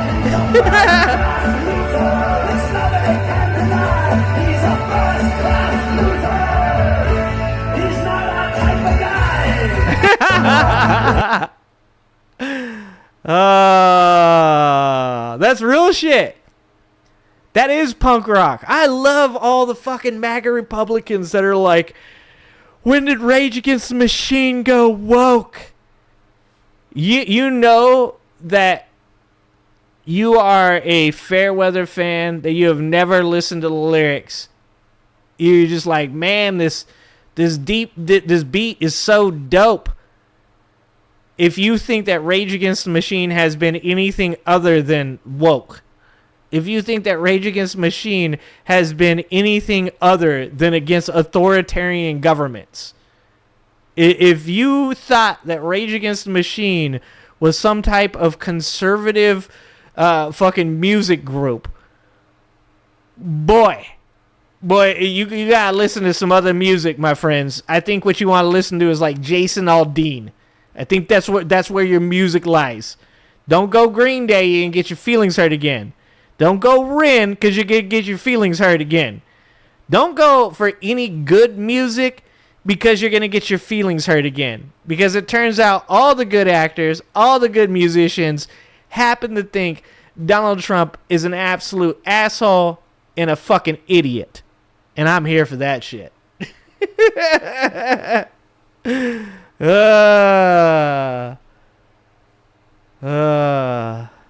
Fucking amazing.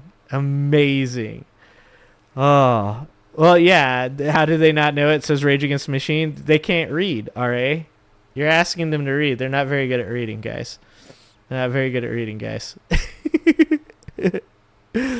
Oh, man. All right, let's watch the IHIP ladies. Let's watch the IHIP ladies talking about Trump self-destructing and leaked Epstein audio and Department of Justice panicking. We haven't watched IHIP video in a couple days, so we need to watch this. The only Rage album you liked was Evil Empire? That's crazy, Redonk. Dude, what are you talking about? Battle for Los Angeles is fucking amazing. There's so many fucking good. That self-titled Rage Against the Machine album was the best. Like, what are we talking about? All right, here we go. Convicted felon Donald Trump continues to make the Epstein scandal bigger by talking because he's in it up to his eyeballs. He is absolutely going to town and saying he broke up with Jeffrey Epstein, not because he was a pedophile. Oh, I love these ladies. He broke up with Jeffrey Epstein. Oh, that's amazing. By talking because he's in it up to his eyeballs. He is absolutely going to town and saying he broke up with Jeffrey Epstein, not because he was a pedophile, but because he was stealing employees. So fucking wild, dude. So wild. Like, he's like, no. I know the White House is saying that it was over the PDF files. That's not what it was. Who does that? Like, dude. Like, we need to bring up that video. It's time to shut the fuck up. When being investigated for being in the Epstein files, remember this little bit of advice. Shut the fuck up. From Mar-a-Lago. I is taking people from the spa. I didn't know that. And then when I heard about it, I told them, I said, listen, we don't want you taking our people, whether it was spa or not spa. I don't want him taking people. And he was fine. And then not too long after that, he did it again. And I said, out of here. Bro is his own worst enemy. Oh, my God. He said the spa or the not spa. What is the not spa? I need to know that. When he says the spa or the not spa, what did that mean? When I heard about it, I told them, I said, listen, we don't want you taking our people, whether it was spa or not spa. We don't want you taking our people, whether it's spa or not spa. What the fuck does that mean? What is not spa? I don't want him taking people. And he was fine. And then not too long after that, he did it again. And I said, out of here. Mr. President, did one of those stolen, persons that include Virginia Jeffrey?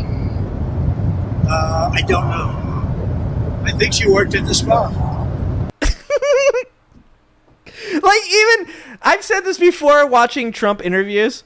I've said this before when we watch Trump interviews. Every once in a while, somebody will toss him like a softball question, and you think he just fucking smacked it out of the park. You're like, all right, he did a good job. He just said no.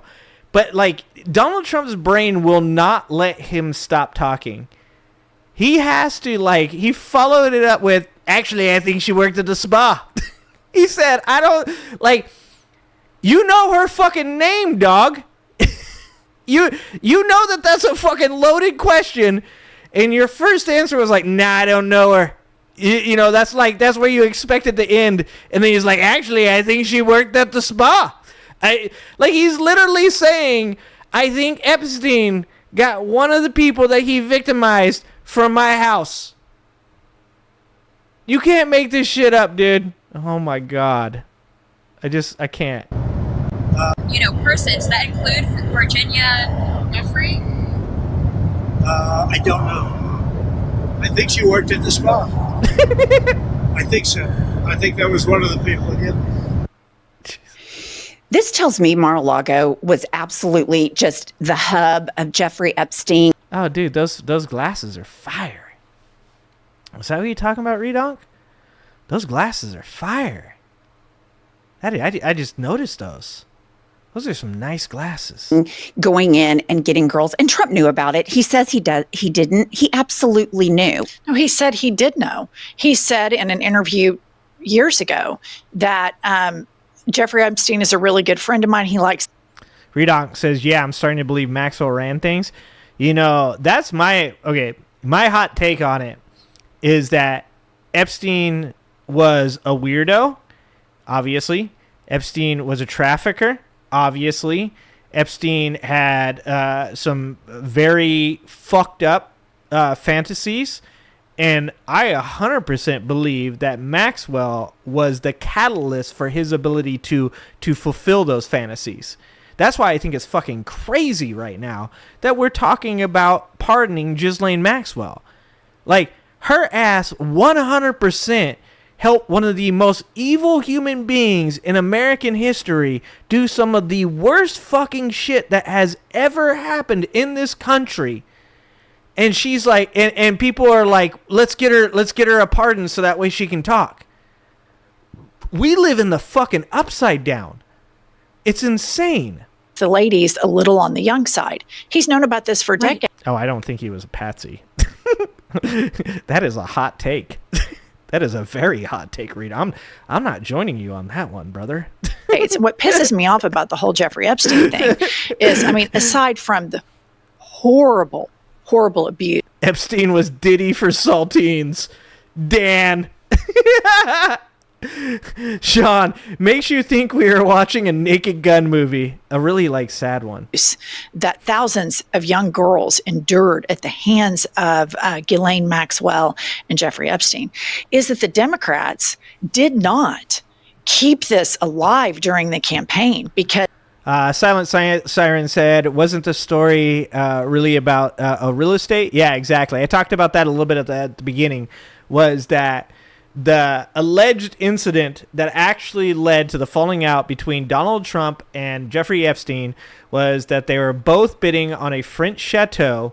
During the bidding for that French chateau, Donald Trump didn't want Jeffrey Epstein to be involved in it because he was running up the price of the house. Donald Trump ended up paying, I want to say, $97 million for a house that was estimated to be worth like $54 or $57 million, which, by the way, was later then purchased by Russians through a trust. They demolished the house. They then separated it into lots and sold it for like $102 million total. Yeah, so Donald Trump was all kinds of pissed off, and we all know exactly how petty Donald Trump's ass is. Donald Trump, you can be the worst fucking piece of shit, garbage human being that has ever lived, and he will shake your hand and be your friend as long as you don't do things to him like bid against him in the real estate game. That's who he is. People need to stop fucking, MAGA needs to stop putting his ass on a pedestal as far as him being like an honest, good human being that's just fighting the rings. But the left also needs to stop putting this motherfucker on a pedestal as far as him being Hitler. His ass, he ain't Hitler. He's a fucking moron that is petty, that fucking, he might do shit that's evil. If you want to make that comparison, that's fine. But like, Donald Trump doesn't have an idea as to where the fuck he's going with half the shit he does. Donald Trump just reacts to the things that he thinks people are doing to him. It's like, this man is so fucking garbage that he can be friends with a person that is trafficking young women, but that's not the cutoff point for him. The cutoff point for him, guys, is that he bid against him in a real estate deal and it cost him more money, because Donald Trump cares more about money than he will ever care about the young people in this country, and a bunch of those dipshits voted for him. MAGA is the party of sexual deviants. I mean, Trump endorsed back in his Trump 1.0, a senator from Alabama that was a child molester. So everybody acting so surprised about all of this. Dude, Mark Robinson, the fucking North Carolina guy, the fucking black Nazi, literally called himself a black Nazi. I'm not even like pulling the everybody that I disagree with is a racist. Literally called himself a black Nazi. Fucking guy was doing gnarly shit online. Donald Trump was like, he's my dude. He's pretty much my dude. Never said a bad word about him. Trump's been a sexual deviant who's wanted to screw his daughter for a long time, and it goes on. I don't think that's true, Dan. I think you're going to have to Google that. I think you're going to have to Google that, my friend. I do not think that is true. Let's see. We're gonna Google it.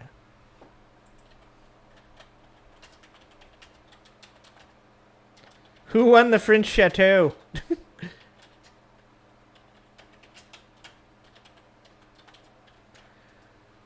See who's right. Me or Dan? The Times of India. I don't think I want to click the Times of India. Dun, dun, dun, dun. Here we go. Maison de l'Amitié, the House of Friendship, was a French Regency-style estate in Palm Beach, Florida, United States. The plot area was about 270,000 square feet. Jesus Christ. And bordered a length of 492 feet on the Atlantic Ocean. It was one of the largest and most expensive homes in the United States. Let's see. Where is it? Okay. It was owned by Dun & Bradstreet.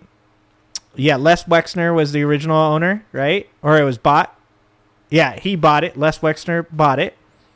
On January 7, 2005, Donald Trump bought the home for $41.35 million, outbidding Jeffrey Epstein. I'm a winner! I'm always right! I'm a fucking winner, Dan. Boom! No, it wasn't $51 million. It was $41.35 million. I win, Dan. Stop saying you won. I won. I totally won. I won. Anyways. Trump later said he banned Epstein from Mar-a-Lago Club and called him a creep. Trump listed the home in early 2006 for $125 million. An employee of Trump's properties in Florida said that Trump had spent $25 million on renovations, while Trump himself claimed to have only spent around $3 million. Yeah, he never lies about anything, guys.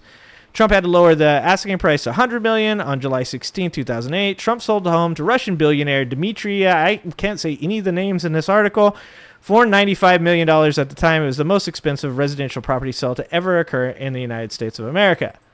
Yep. I win, Dan. I win. That's not the one that they're... I mean, I can look that one up, but that's not the one that they're claiming. Dan, we're talking about the French Chateau, Dan. We're talking about the French Chateau, okay? Currently talking about the French Chateau. Record. He brags about seeing naked pageant girls. Talks about how hot his daughter is and what a great piece of ass she has. Has been up to his eyeballs with the Jeffrey Epstein thing.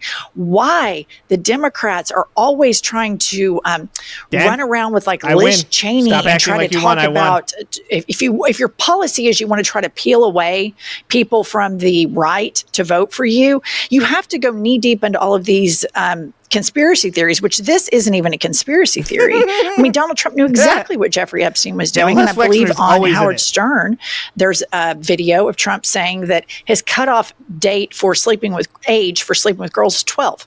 Right. I mean, he absolutely, this is zero shock to me. I have known he's ended up to his eyeballs from jump. The fact that Ghislaine Maxwell went to Mar-a-Lago to pick up girls, we knew that. Everybody knew that. But Trump, I find so offensive. They stole. He keeps using the word stole. So it's just, again, when he talks about farmers owning the people that work for them that are immigrants, it all goes back to he dehumanizes he's a fucking people. Wealthy billionaire. And now he's saying, oh, well, I got rid of Jeffrey Epstein in 2002. Well, the rolls of Mar-a-Lago tell a different story. So you see the Miami Herald saying Trump says Epstein was never a Mar-a-Lago member. He was. New book tells what got him exiled. And then you skip to Epstein, in fact, had been a member until October 2000. Okay. So this is the reason I'm saying it's the French Chateau. Up until 2007, that's literally when the French Chateau thing happened. That's why I'm saying the French Chateau is the actual house. French Chateau, 2006, 2007. Do we have to go back to that article? We're going to go back to that article.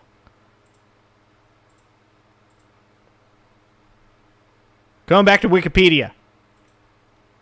2005. 2005 is when he bid out. 2007 when he kicked him out. That's why I'm saying it's French Chateau, Dan. I'm going to look up that Strauss house, though. 7. So for Trump to sit here and act like he didn't know what was going on, I need these ladies to agree with me now, so that ridiculous. way we double Why down we have on to Dan being wrong. continue every day to talk about it and not go and impeach this man is beyond me, because now Ghislaine Maxwell, she wants immunity, she wants her cases resolved so she can run into Congress and say it was everybody but Donald Trump. Believe me, not the evidence, even though I'm a proven liar. And then one thing I have to continue to talk about is the grift. Donald Trump is enriching himself every day to the tune of $1 billion a month. He's using taxpayer funds for his clubs. He is profiting off the presidency, and he's absolutely open about it. But don't worry, guys. Dan. Damn right, white flag. You surrendered. I win. I'm a winner. I will look up the Strauss home thing after this, I swear. But I'm not going to do it on here now, because if I do it on here now and then you're right, then I lose. So that's not happening. That's not happening. Oh, fuck. I forgot what I was going to say. Hold on. Going back. $1 billion a month. He's using taxpayer funds for. Oh yeah, I was gonna say, but you guys get $600 checks, guys. It's so funny that this all started with you guys are gonna get like $2,000 or no, what was it, $5,000. You guys are all gonna get $5,000 from the Doge checks. We're now all the way down to you're gonna get $600 from the fucking $1 billion in tax tariffs. You guys are gonna get $600 back, which of course will not pay for the amount of money that you guys have spent on goods that have been tariffed. But congrats on getting your $600 rebate, you fucking dipshits. Jesus Christ. I love the poorly educated. Maybe you guys can get you a Tesla with that $600. I love Tesla. You're fucking geniuses. Person, woman, man, camera, TV. Oh my God. For his clubs, he is profiting off the presidency. Yep, and he's checks, Redon. Get excited. Open about it. Critics who say this was a promotional trip for you and your business. That it promoted you and your business personally. What do you say to that? I haven't heard that, no. I haven't heard that. Did you get to see my drive in the first hole? It's straight and pretty high, yeah. Pretty long. He's such a fucking child. Oh my God, he's such a fucking child. All white people talking about golf in the fucking White House is pretty canon, though. Fuck. We're so cooked. It's pretty long. That's no Joe Biden. Jesus Christ. That's not Biden, right? That was a good Oh drive. my God, dude, we're so cooked. This man is so gross. We're so He's fucking profiting done. off the president. Put up the next clip that we have, Kylie. Sources with. Hold on, DJ. You're gonna get a Trump NFT. Oh no, dude. What if they force Trump NFTs on us? They're like, yeah, I'm gonna get a stimmy check. I'm gonna get $600 back after I paid $1,200 in tariffs. But it's all good. We're gonna get $600 back, and then you get an email, and it's nothing but Trump NFTs.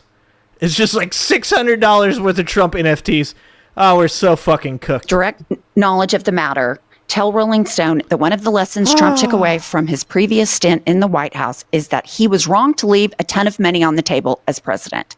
The headline is, Trump thinks it was stupid not to cash in harder on his first term. Oh my God. Like everything MAGA has said up to this point, the exact opposite has happened. Like, remember all the MAGA people that were like, you don't understand. He's doing this for his country. Brenda, they're saying he's not doing it for the country again. He's such a brave man. You know, he could be making so much money right now if he would have just stayed on his TV show, but he gave that up for us. He saved us, and he's trying to save the children. What's that, Brenda? No, the Epstein files are coming out. It's going to happen. He's just trying to protect the victims. No, Brenda, it's going to happen. I'm telling you. Don't leave me, Brenda.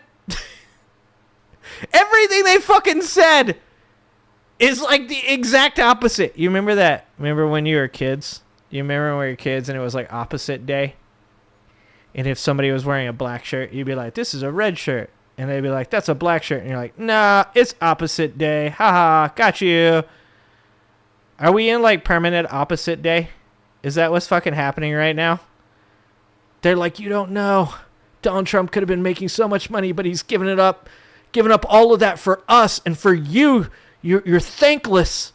He's given up all of his money just to help you, and you're not even grateful. You didn't even say thank you. And then Donald Trump's like, so anyways, I should have grifted harder. I didn't fucking, like, the first time I was there, like, General Mattis, he was like, don't grift. Mark Milley said, don't grift. And then I put Pete Hegseth. Pete Hegseth, he was like, we gonna grift? He's making up for it. As the president mixes public service with personal profit, he's making the world safe for corruption. This man is walking corruption, and nobody is talking about it. Why are we not talking about this every day? You can buy Donald Trump, invest in his crypto scheme. You can buy Donald Trump, invest in his stupid Truth Social stock. This man is selling the presidency. Just ask Qatar. It's just crazy. Well, the bell that has been rung here is going to take a very long time to be unrung because right now the stock market's doing okay. But as the trade policy and all of this self-enrichment and the camera lens comes into focus as to because the stock market is not dude, I didn't care when fucking Biden was doing it. It doesn't. The stock market is not an indicator of whether or not the middle class, lower middle class, and the impoverished in this country are doing good. Like, when I heard in Adam Mockler's debate on CNN with Kevin O'Leary continued to reference the stock market. It just reminded me so much of how many times I told Trump supporters that would come into my comments and say, the economy is not good. I would say, you are making the wrong fucking argument. It's not that the economy is not good. It is that the economy is not good for blue-collar workers. That the current system in which we all reside, if you are middle class or below, it is fucking rigged, and you'll never, ever find a way into the wealthy. They'll tell you that all day long. You just got to be an entrepreneur. You just got to work hard enough, bro. Statistically speaking, it is implausible that you will ever enter into the wealthy. Not even the 5%, not the 1%, just the wealthy in this country. And it doesn't matter if the stock market is 110,000 points. That doesn't mean shit for middle class people. Because if you're investing in the stock market and you're middle class, you're investing like $1,000, $2,000. You're seeing returns of like a couple $100, $400 a year. You might hit it big and you're like, man, I raked in $1,000 this year. The people that generate money from the stock market even rarely are upper middle class. They're wealthy people. That is an indicator that wealthy people are becoming more wealthy. It is not an indicator that the middle class is doing well. Like I told Trump supporters, the correct argument to make is not that the economy is bad. It is that CPI, the Consumer Price Index, indicates that prices are still rising. That rent and electricity are still rising. That food is rising. That energy is rising. That is what matters. That wages are not keeping pace with rising inflation in our country. That's the fucking argument you want to make. But now all of a sudden they're not interested in either. They think all this shit is good even though shit's got worse. Because why? Well, the stock market's going up. But when Biden was the president, the stock market was going up. The economy was bad. But now that Trump's president, the stock market's going up. The economy is good. It's fucking insane. How corrupt the United States of America is. Our economy will follow suit. Corrupt government. How many people do you think have 401ks, Redon? How many people do you think in the middle class have 401ks? You have to have a job that gives you a 401k. You have to be smart enough to invest in your 401k. And then when investing in the 401k, you have to be smart enough to either give over the agency of what you invest in to whoever is, the proprietor of your 401k. When they say the stock market is good, that means that the people that are investing in it already have invested. People that are in unions have 401ks. People that have good jobs have 401ks. the majority of people that are middle class, I'm not talking upper middle class, I'm talking middle class nowadays, are not people that have booming 401ks. That's the issue. Like I said, it's the wrong argument to make. The argument would be to make that people that don't have 401ks, people that aren't in jobs that allow them the ability to enter into a 401k because you're taking that money out of your check, that have rent that can be paid minus that money, that they can buy food and groceries and afford their energy bill without falling into debt, the possibility of owning a home. Those are the things that actually matter to middle-class Americans, because that is the only way to create any type of wealth that you can pass down through inheritance to your children. That's the argument that should be made.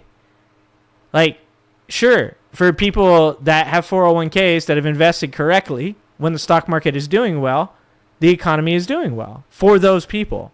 But just like I said during Biden's administration, you don't get to include lower middle class in that argument. You don't get to include blue collar workers in that argument. You don't get to include the impoverished in that argument, because for them the economy was not good. Under Biden, it was not good. Under Obama, it was not good. Under Bush, it was not good. And under Trump, it is not good. Because that is the actual argument everybody should be making, is that the wealth gap continues to grow. Wealthy people continue to gain more wealth, which allows them to buy more resources and more assets. When they have more wealth, they have greater input in our government and are able to control policy. And every one of those things makes life harder on the middle class, the lower middle class, and the impoverished. And soon, just in case people in the upper middle class think that they're not going to be touched by this, soon the upper middle class is going to be drugged down into this pit with everybody else. That's the argument to be made. Governments don't have strong economies. Transparent, strong governments have strong economies. The tangerine timeline now of for our stupidity. trading Very partners nice. and allies, they know that 77 million Americans are fine with corruption. 77 million Americans are fine having a political party that embraces sexual deviance. They know that now. And to unring that bell is going to be incredibly difficult. And Donald Trump enriching himself should surprise no one. The problem is, Nope, Pumps, shouldn't. this is getting Yep. talked about. It's But just it does. normalized. But it does. It's worse. All of this is getting normalized. And if you get on teeny weeny section of social media, they think it's incredible that he's doing all of this, Yep. that he's so smart, that he's so Machiavellian, that he's such a major chess player, that he's able to make all this money. It is cheerleaded and Yep. applauded. That's the problem. You're so right. And it's such an important segue into the right and the left different echo chambers. And that is why we use ground news at IHIP News, because ground IHIP ladies want you guys to be on ground news. You guys should be on ground news, okay? Do what the IHIP ladies tell you, okay? But all these commercials are like 4 minutes long.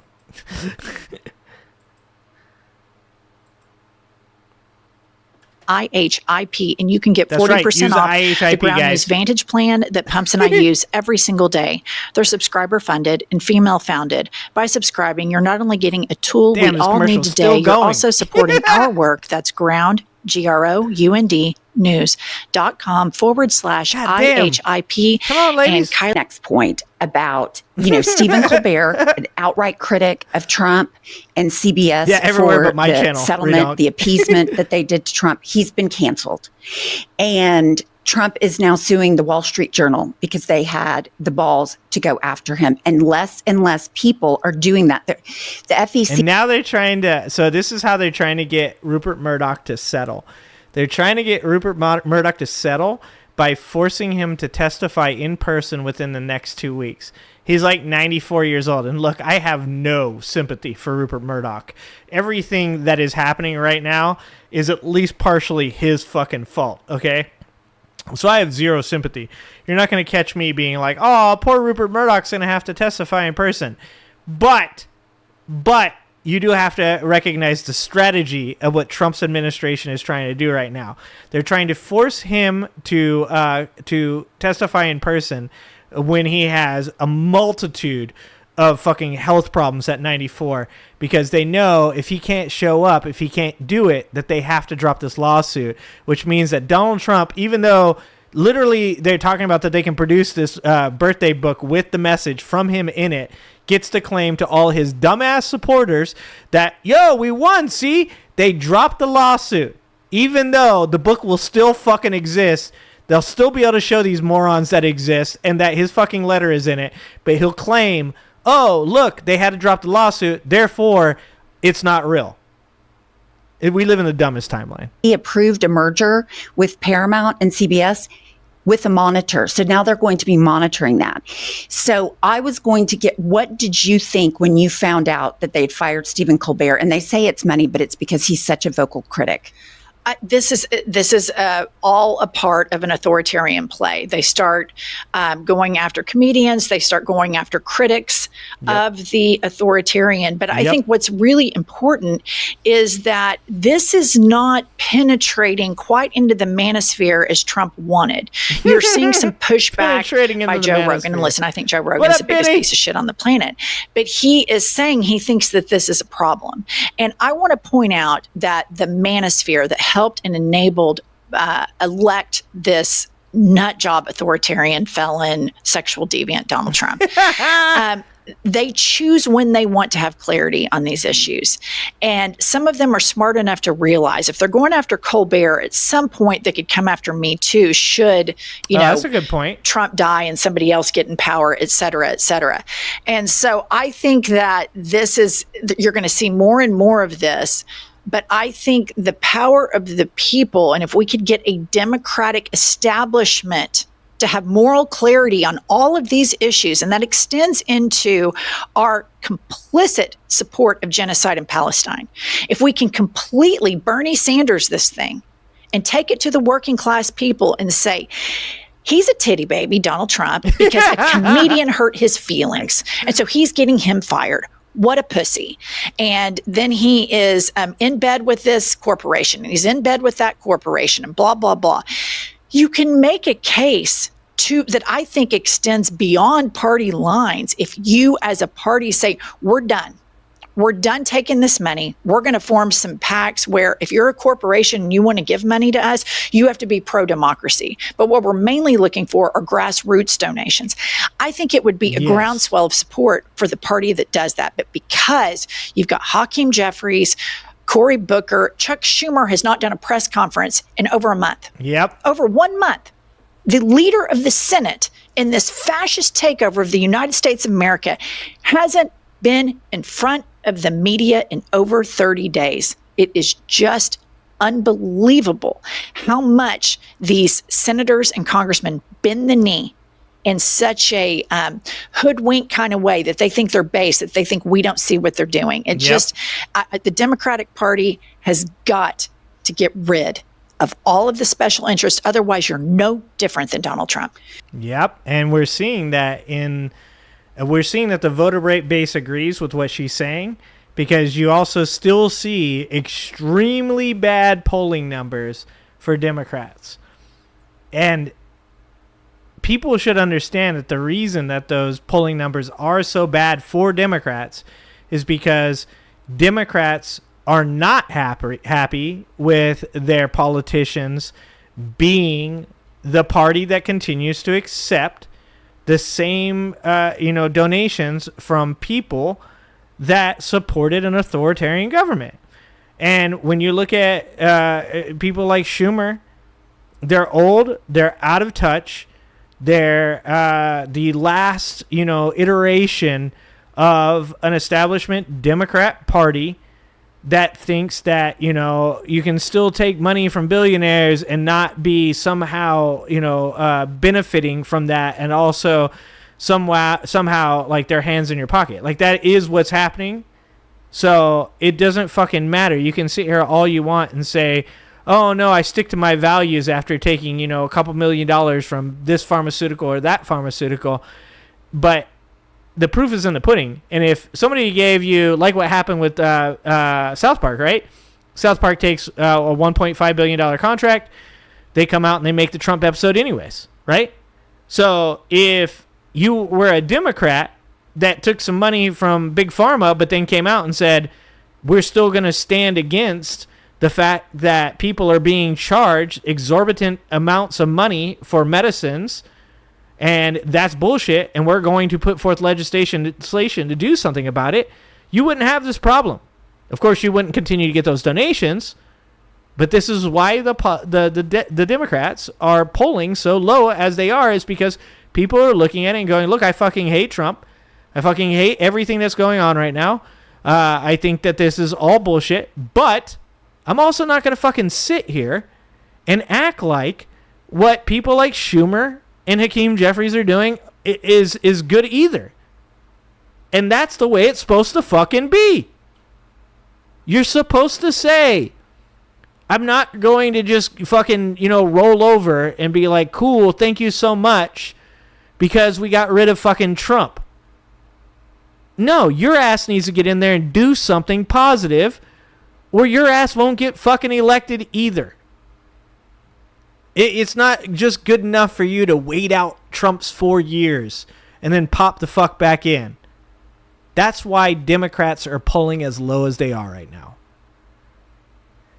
Thank you so much for the, who is that? Oh, Redonk. What up, Redonk? $2? Yeah. Thank you for the $2. Donald Trump's Marmalade Masquerade. Very nice. Very nice. Oh, and thank you so much for the 10 memberships. Fantradeth. Thank you, fan. $10. Thank you, fan. Mom Donnie shocked the Democratic power base. 100 fucking %. And that's good. That's what should happen. And here's the thing with the leadership in the Democratic Party. Look at the difference in the oversight committee when you have someone, rest in peace. What was it? Jerry O'Connell. He was the leader. Nothing happened. We have Robert Garcia. We're issuing subpoenas. We're getting evidence. There is a difference. Seniority and establishment politics are not working with this regime. Yep. They just simply cannot. I saw that in the news, and that's a big thing when you sit around and you think, oh, it's this person's turn. Jerry Connolly's ass was so old and he was dying, and Democrats are still like, well, he had seniority. What the fuck? This person gets to do this now instead of listening to your people. And here's the thing the Democratic Party has got to take a look at. Donald Trump ripped up the entire base. He moved them so far to the right because even though he's a nut and he lies nonstop, he does it with a passion that people felt like they could believe in him. And the Democratic Party still plays patty cake with corporations and AIPAC, and then come in front of the base who is far more educated on objective news and facts than the right wing is. And they try to bullshit us. But Robert Garcia is a prime example of exactly what happens when you put a fighter in there. And I love that he's doing that. But I mean, look at Chuck Schumer. What do we have going on there? Where is Crickets. Fucking nothing. Crickets. Yeah. So, message is we've got to stay alert, we've got to resist, we've got to demand better leadership and accountability for this administration. Please like this video and subscribe to our channel. We'll be back with more news. Yeah, that's fucking spot on from her part, because that gets kind of lost in the sauce, man. People are so caught up in fighting Trump, right? So caught up in getting MAGA out of office that they can't forget that it's not about just getting MAGA out of office. It's about getting people that represent our values into office. It's not good enough. It's not good enough to just change from Trump to some new person that's going to promise shit and never follow through with it, right? There's that joke meme going around, or maybe it's not a joke meme, but it's like Project 2029, and it's like, universal health care, expand the Supreme Court to 13 members, all these different things, right? And some of them I agree with, and some of them I might disagree with, dependent on the conversation. But in the end, we can't get so caught up in just defeating MAGA and getting MAGA out of our government that we forget and decide, like, we'll take any old fucking, Democrat to get in. They don't all represent your values. We've seen that with John Fetterman. We've seen that with Kristen Sinema. We've seen that with Joe Manchin. We've seen multiple different left-wing Democratic political candidates that do not represent their constituents, do not want to help push through the types of things that we talk about on a regular basis. And we need to find solidarity with the other people in our party that understand that we might not agree on every single thing, but the one thing we should agree on is that the people that we elect should do the fucking things we want them to do. That is the lesson that must be learned. And I'll tell you this, if many Democrats would have followed through with the promises that they made to all of their constituents, white, black, Latino, gay, straight, lesbian, whatever, we wouldn't be in the mess that we're in today. Because if they would have followed through with those things, they would have had the backing and they would have won the elections. So we can't forget that shit. Fan, $10. Thank you, Fan. Thank you for the $10. $10. 10 memberships cost $29.95. Just so you guys know, for $29.95, you can buy 10 memberships to the Angry Ginger Army. The establishment Dems are simply complicit. We need a Bernie or an AOC, not more. There are very fine people on both sides. Bullshit. Exactly. Yeah, Fan. And that's why, like, a lot of where I come from and what I believe, is based off my life experience. And, I've said this before as far as, like, who I am on this channel and what I represent on this channel. It's all based off of my life experience, even though Fan just gave me $10. I am not a well-funded individual in the way of saying, like, something on this channel is going to change because someone has given me some money. I think most of the people that are attracted to my channel, most of the people that we spend time with here in this community are people that have similar values, and that's the type of person we also want in office. We need people that are going to follow through and actually vote on the things that we want from those people, and we want them to not play this game that Democrats have played for fucking millennia of we're the adult in the room and we can't break the rules, while Senator Thune and Donald Trump and Pam Bondi and Emil Bove and fucking Pete Hegseth and everybody else in this government is running fucking wild and doing whatever the fuck they want. The last thing that this country needs is a Democrat to get into office in 2029 and go, okay, well, let's go back to the status quo, and, we're going to try to work some bipartisan stuff with these guys across the aisle because everything is forgiven. It's not going to work, and you're going to lose every fucking left-leaning person that still has the balls to say that they're on the left. At this point, it's difficult to fucking say you're on the left because you look at the people that are representing you and you're like, they got no fucking spine. They got no balls. They got nothing. They're just a bunch of fucking pussies. P word. P word is female genitalia. Actually, the pussy is pretty tough. Ben Shapiro. Coming through with that one. That's the way it is. You have to fucking have people that actually support you and get shit done. Fan says, I drop money because I want to be heard. I'm literally putting my money where my mouth is. And I appreciate you for that. 2025. Well, we got to start in 2025 because, to be honest with you, the midterms are coming up in November, and that's where we got to start all this shit. And I'm going to show you why we need to start all this shit here in a second, okay? Because this right here. Oh, what did we do? Oh, we fucking muted it. We muted it. Okay. We need to unmute it. Okay. All right, I know what I'm doing. I'm pushing buttons. So this is a video, guys. There's a lot of things that I think about when it comes to what's going on with ICE. And a lot of what I think about with the ICE arrests is how have they gotten these people to agree to do what they're doing? How, to me, it's always seemed weird to just like say, oh, they're just doing their job, or, you know, they have families to feed, or, you know, they have to pay their mortgage or whatever. That, like, I can understand that's probably some, but I personally was like, well, it seems like there must be other reasons, because you see a lot of these videos and they're fucking heartbreaking. I watched this video of this guy going to his court case and being, you know, detained by ICE, and he's fucking crying, and, you know, these people are just saying, like, you know, your family needs to leave, and we're just going to arrest you. You don't want this to happen in front of your children. And, of course, this turns out in the end that this guy was not the guy they were looking for, and he gives them his ID, and then they're like, oh, you know, they don't even say sorry. The guy is, like, so thankful that they're not arresting him, that they're there to arrest some other immigrant. And they're just like, yeah, well, that's the way it is. Like, at least you're not getting arrested today. And I'm like, what could be motivating these people to be willing to be this much of a shit human being? And then I came across this video here. And this video here is going to show some stuff to you guys that is, they might be revelations. Maybe for most of you guys, maybe they won't be. But to me, they were.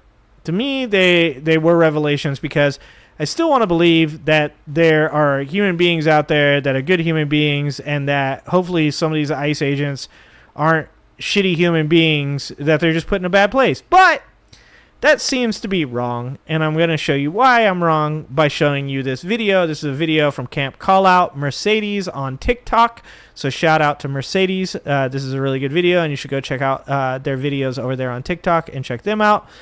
So this is a video about a U.S. citizen that was arrested. I believe he's 18 years old. He is a U.S. citizen. He was born here. He is legal, and these are Border Patrol agents that have arrested him. And during the time that he's being arrested, he drops his phone on the ground, but it is still recording. And you guys are going to fucking be amazed by the shit that gets said during this. So let's watch this video, and you guys give me what you feel about this. I got rights to talk, bro. You got no right here. I do. Illegal, brother.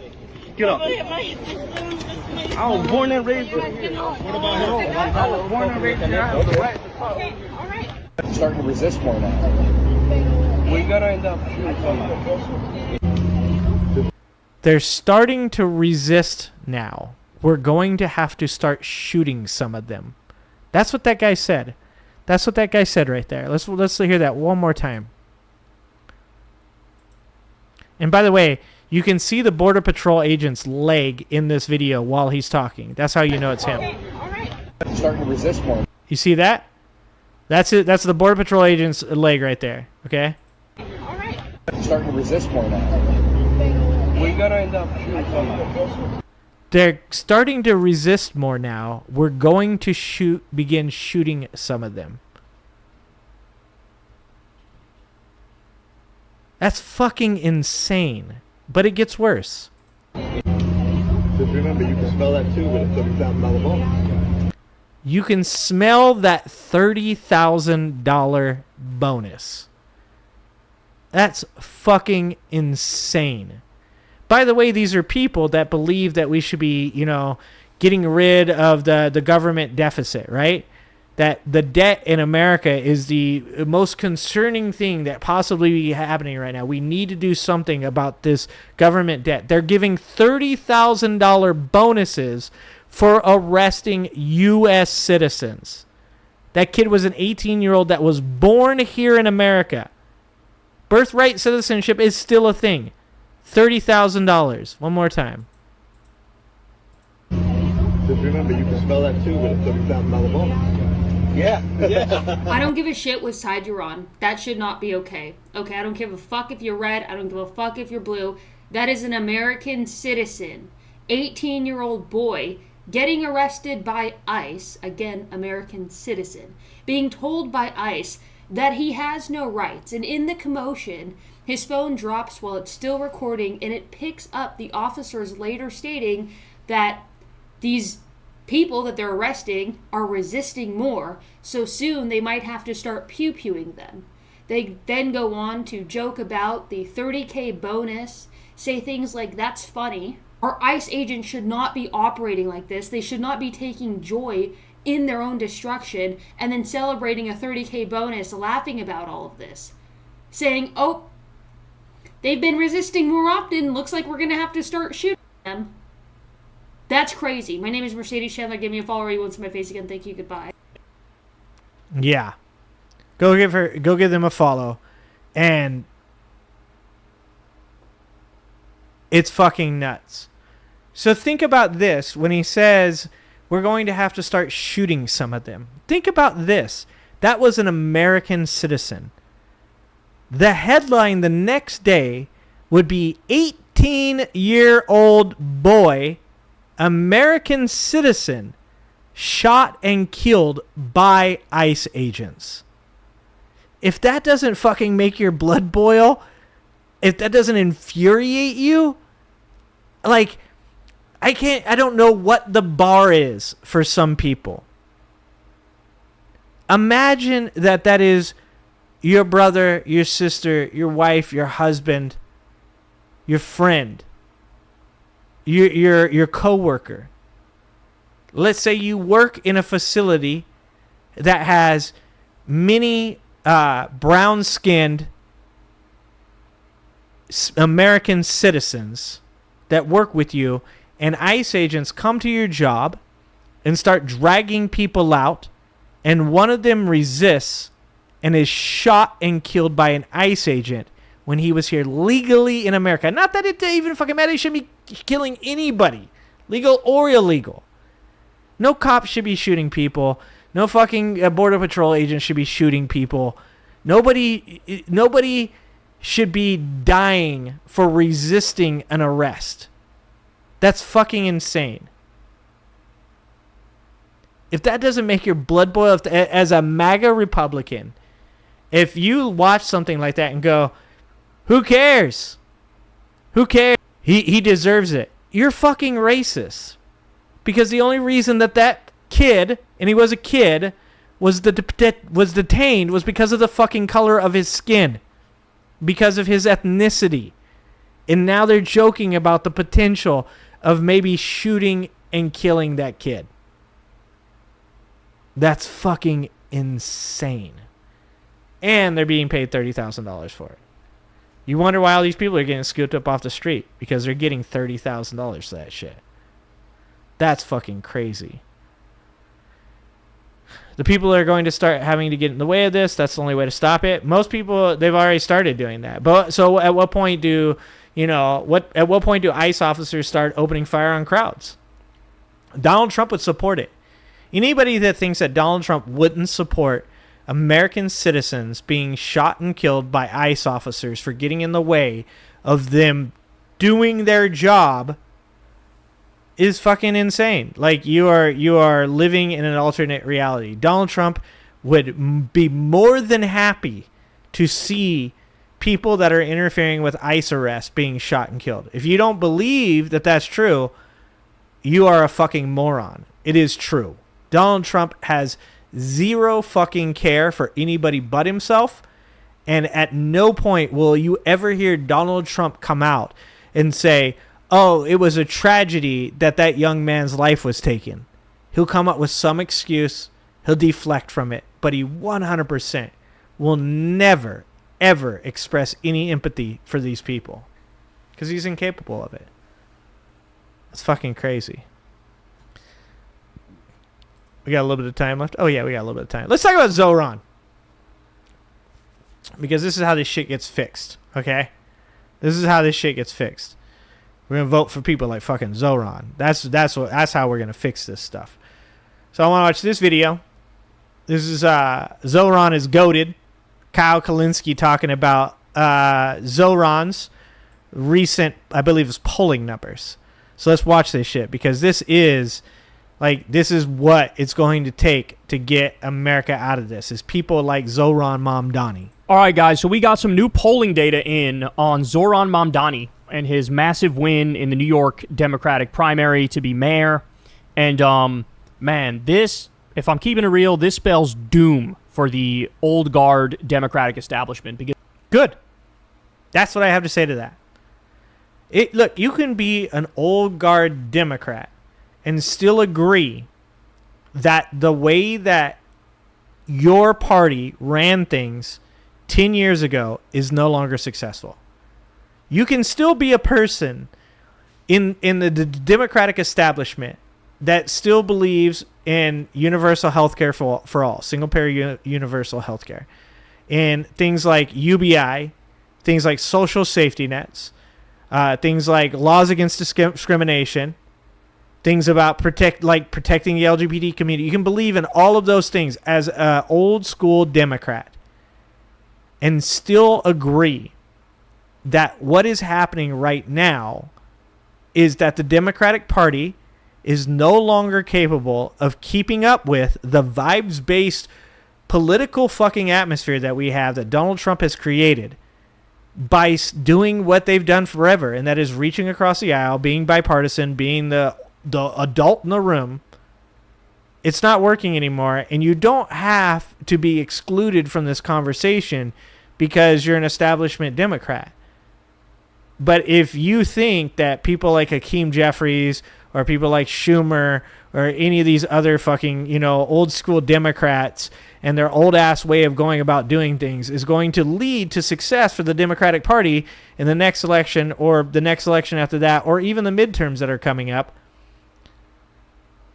if you believe that their old playbook still works, you're wrong. You don't need to do that. You can agree that playbook doesn't work anymore because that's what you're supposed to do. You're supposed to evolve.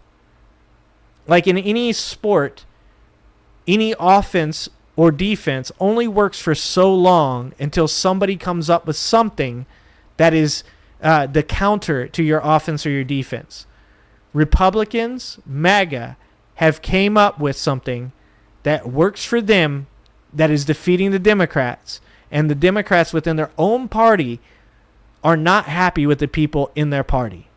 It is time for a change, and I'm fucking begging you to find some solidarity with the progressives in your party and say it's more important that what we want for this nation finds its way into our government than it is to be right about, what you thought was correct for the last 20, 30 years as far as winning a political race goes. This shows the path forward. This shows how Democrats can win. This shows how Democrats can be dominant and actually be loved by the people. So let me walk you through this here. Let's start with this one. We have a whole bunch of different poll numbers to get to, but let's start with this one. Yeah, raising the minimum wage. Top issues contributing to Dan. Mamdani support were lowering costs, taxing the wealthy, and support for Palestinian rights. And look, like I said, there's nothing on there that I'm fucking against, but I'm going to say that there's going to be some things, I've said this before, there's some really hardcore left progressive stuff that I'm like, well, I think that we should debate that. Like, I'm not going to say I'm 10 toes down in supporting, say, this or that policy, but we should definitely talk about it, and we should definitely, discern whether or not you're right or whether or not somebody else is right. I do think that that's important, but if you look at what people voted for this guy for, it's all the things that Democrats tell you you won't win elections on. Oh, if we come out... I was just watching this video about taxing the wealthy and how people always say, oh, if you tax the wealthy, they'll just leave. That's wrong on so many different fucking areas that it's hard to even begin with. But there's some great fucking videos out there where you can watch them talk about how the statistics do not back that up. That when you do tax people in these other countries, through levies on taxes on higher wages on the wealthy. And by the way, when people are talking about taxing the wealthy, they're not talking about taxing people that make $250,000 a year. They're talking about people that make ungodly amounts of money. That's who they're talking about taxing. They're not talking about taxing your uncle that fucking worked his whole life and got a really good job in the school system and makes fucking bank. They're talking about taxing the ultra wealthy. And those people are not going to leave this country because they have ties to this country. They enjoy being here. If they leave here, where the fuck are they going to go? Do you think what are they going to move to Europe? Are they going to move to fucking China? Like, China is going to take all their fucking money. Where are they? Are they going to move to Russia? They'll get put on the front lines in Russia. Where are these people going to move, these millionaires, where they're still going to be able to do what they're doing here in America, enjoy the things that they have here in America, but not pay those taxes. People are tired of this shit. And it shows when you look at these numbers. Oh, thank you for the $5. Fan, thank you so much for the $5. Why more outrage over one guy than the airplane full of people sent to El Salvador that were just disappeared? They're still missing. Look it up. Yeah, 100%. Like, people are mad that Zohran Mamdani won support in the primary campaign to run for the mayor of New York City. Not even that he's the mayor of New York City, that he won the Democratic primary. They're mad about that. But they're not mad about 200 people that were sent to CCOT that we well know that some of them 100% were not criminals. And also, even if they were criminals, they deserve due process. I'm not for people in our country committing crimes against the citizens of this country. But to prove that those people committed those crimes, they do deserve due process. It's very important, because if they don't get it, I don't get it. And we don't want to live in a country where citizens of the United States of America do not get due process. That is a extremely slippery slope. So you can see the specific numbers here. We can walk through it. His plans to lower costs, 89% of people said that affected their decision to vote for him. So that was a huge thing. Cost of living. That also checks out, because the reason that people said that they voted for Trump was for the exact same reason. I'm going to lower prices, affordability. That was all that was the biggest thing where people said, I like this guy. I'm going to support this guy. Okay, 89%. Then we have raising taxes on the wealthy and corporations. 86%. So almost the same number that were like, hey, I'm all about affordability, dog. Almost the same number said, yeah, I mean, you should tax the wealthy because the rich are getting richer and the poor are getting poorer, and it's getting absurd. You got Elon Musk is on track to become a fucking trillionaire. A trillionaire. While That's fucking insane. Hundreds of thousands of people are homeless, and millions of people it's fucking insane. Don't have health insurance and go bankrupt from medical bills. And so people are they're starving for a little bit of redistribution of wealth. They're starving for a new deal. So 86% said tax the wealthy. I love that about him.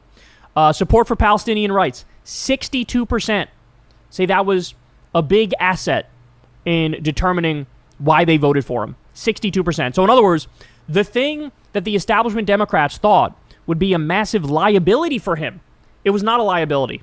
It was an asset. It was a benefit. And then I'll just continue here for the ones that are above 50%. His personality, 60% said that was a big thing as to why they voted for him. His plans to remove red tape and regulatory bottlenecks, 54% said that. His debate performance, 51% said that. His debate performance was a reason they voted for him. So, I mean, this is the roadmap right here. Affordability. Tax the wealthy. Support Palestinian rights. because that's what people stand up care against the about. Israeli genocide. Those were the big things. New poll, the dam is breaking in the Democratic Party. Our poll with Data for Progress found that Mamdani's unapologetic support for Palestinian rights supercharged his campaign to victory, with 78% of New York City voters saying Israel is committing genocide in Gaza. Let me repeat that. Nearly 80% of the voters in New York said, yeah, Israel is committing a genocide.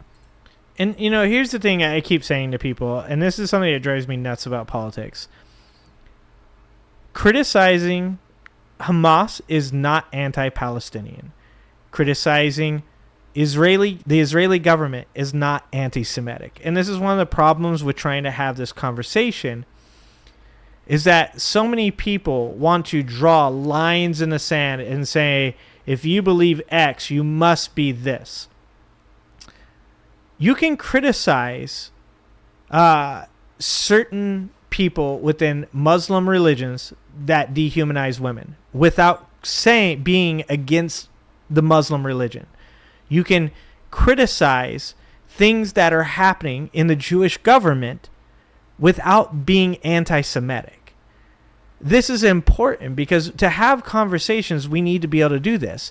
And when we talk about what is happening in Gaza, as everybody knows, I said, when we saw what happened on October 7th, and there were atrocities that were happening, and I know most people are like, oh, it's all fake, this is all fake. Not everything's fake.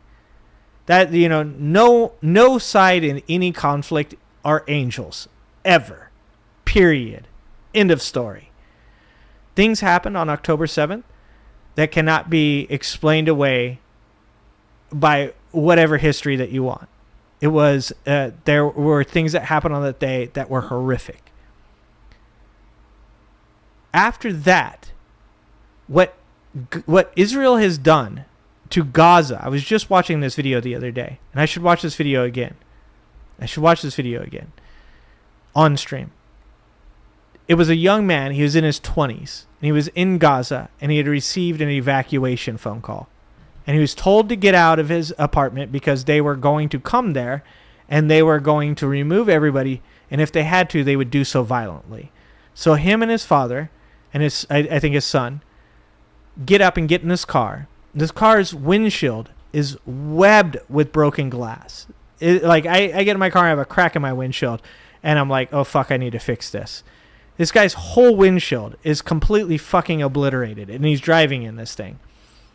And there's a part in the video where Gaza is so demolished, all the buildings are completely fucking flattened, that they have to try to figure out a way to get to their destination, and there's no GPS in the world that's going to help them. It's like a fucking maze. They're running into dead ends of broken, demolished buildings. If you can't find in your heart empathy for people that are currently living in a country where you can't even find your way to a safe place to evacuate to because you keep running into dead ends of demolished buildings, you're not a great human being. It doesn't matter where you land, whether or not you're pro-Israel or you're pro-Palestine in this conflict. There are certain things that are without a doubt unacceptable. When you talk about children being harmed in Palestine, that is unacceptable.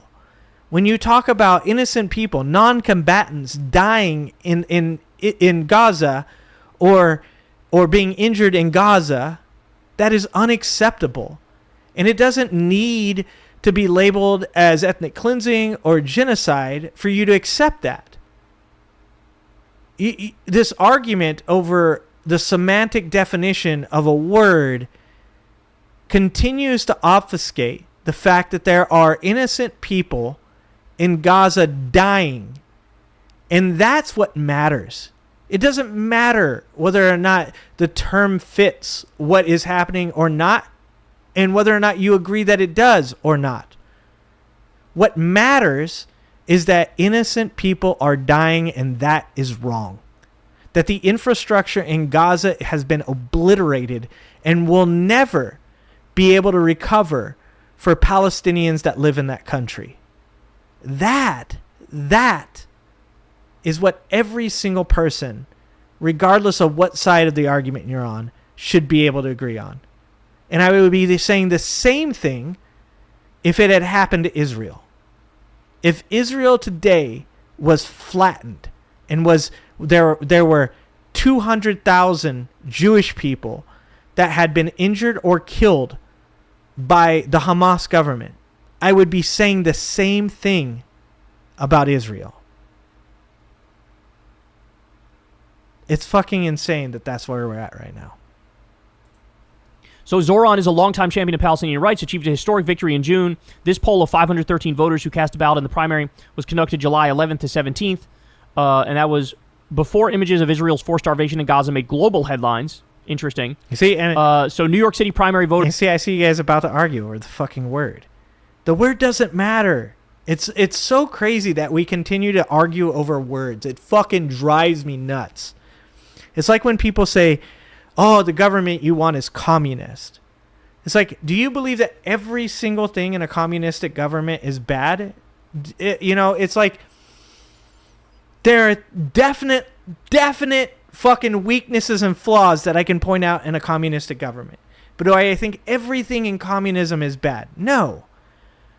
Are there weaknesses and flaws in capitalism? Yes. But do I think that, capitalism as a whole is bad? No. Like, we need to get past this semantic bullshit that we do to ourselves and to other human beings where we go, you have to agree on what I'm saying on this one fucking word. We allow ourselves, like I said, to obfuscate, to act like, the actual tragedies or the actual flaws in the current system that we're in can be explained by the definition of a word. The definition of the word is not important. It is what is actually happening.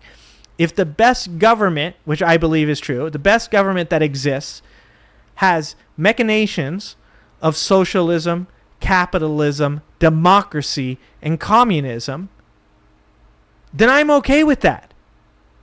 If innocent people are dying, I don't need to label it in a certain way for it to be bad. And instead we get stuck on arguing about the semantic definition of a term. And that's not what's important. We've got to fucking stop. Were strongly pro-Palestinian and highly critical of Israel. 78% say Israel is committing a genocide. 79% support restricting weapons to Israel. And 63% of New Yorkers support arresting Netanyahu if he visits New York That's City. pretty high. 63%. Again, that's pretty fucking high. When Zoran said that, it was viewed as like, oh, how dare he? How could he? What a wild thing to say. Meanwhile, the voters were like, Hi that's to common you. sense, I bro. saw your message. He's wanted by the International Criminal Court. He's a war criminal. It's super clear. Of course, arrest him. 63%. That's a colossal majority. So that is absolutely, positively huge. Then I'll also give you this. Ready? You know what's funny about that, too? Is that there's so many people on the left that would 100% accuse George Bush Jr. of war crimes for his atrocities in Iraq, right? The things he did to Iraqi civilians, or his military did. That would not agree that Netanyahu should be arrested. They believe that George Bush should be arrested, but Netanyahu would. That's what I'm saying is like consistency must happen in this area where it's like, lying about WMDs and flattening Iraq, which, by the way, is what happened. There was tons of places in Iraq and tons of places in Afghanistan where innocent people died at the hands of American drones and American soldiers, sadly. That's fucking sad to say. And they would say, oh, I'm with that, 100%. George Bush should be arrested. Okay. So what about Netanyahu? And they're like, no, he's just like defending his country. Like, that's fucking crazy. It's crazy. Look at the polling. So they did Zoran versus all the other candidates, and then they narrowed it down to if it ends up being Zoran versus one candidate like Cuomo, who's currently the one who's in second place right now. But no matter how you slice it or dice it, Zoran is crushing him. So, do you guys know who Curtis Lewa is? He's the Guardian Angels guy. You guys should, if you guys ever have a chance, go watch my video on Curtis Lewa. I have a video on Curtis Lewa. You should definitely watch that. It's fucking amazing. In this poll, Zoran's at 50% in a 5-person race. And the closest person to him is Andrew Cuomo with 22%. And then Zoran also has a 52-40 lead over Cuomo in a head-to-head battle. So still a double-digit 12-point lead, even if Eric Adams drops out, even if Curtis Lewa, the Republican, drops out, it would still be 52-40 Zoran. He is showing the roadmap. And there's a deeper reason, too, why I say he's showing the roadmap. And this is that reason right here. Look at this. More poll numbers on him. 85% of young men support Zoran Mamdani. 79% of young women support Zoran Mamdani. 67% of Jewish people who are 18 to 44 support Zoran Mamdani. 65% of black people age 18 to 44 support Zoran Mamdani. We heard this stuff all the time from Democratic pundits should be fucking after the last election, right? Oh, Democrats have lost ground with certain groups, and we need to bring back these groups, and we need to make sure we appeal to them. And everybody's got their fucking theory as to how you appeal to young men, how do you bring them back in, right? Well, Now you have an example of a guy who did it in overwhelming numbers, in crushing numbers. Yeah. And all those same people are running and hiding and not even endorsing Zoran, even though they're it's Democrats. Fucking insane. Hakeem Jeffries running and hiding. I was going to say, thank you, Kyle. I was going to say, of all people, Hakeem Jeffries attempts to try to be more in touch with the younger people and attempts to come across with this facade of being a younger guy that's more in touch, right? And really, more and more now, unfortunately, what we're seeing is that it seems like Hakeem Jeffries is much more interested in being Chuck Schumer's understudy than he is in like sticking to the things that maybe, hopefully, he genuinely believes.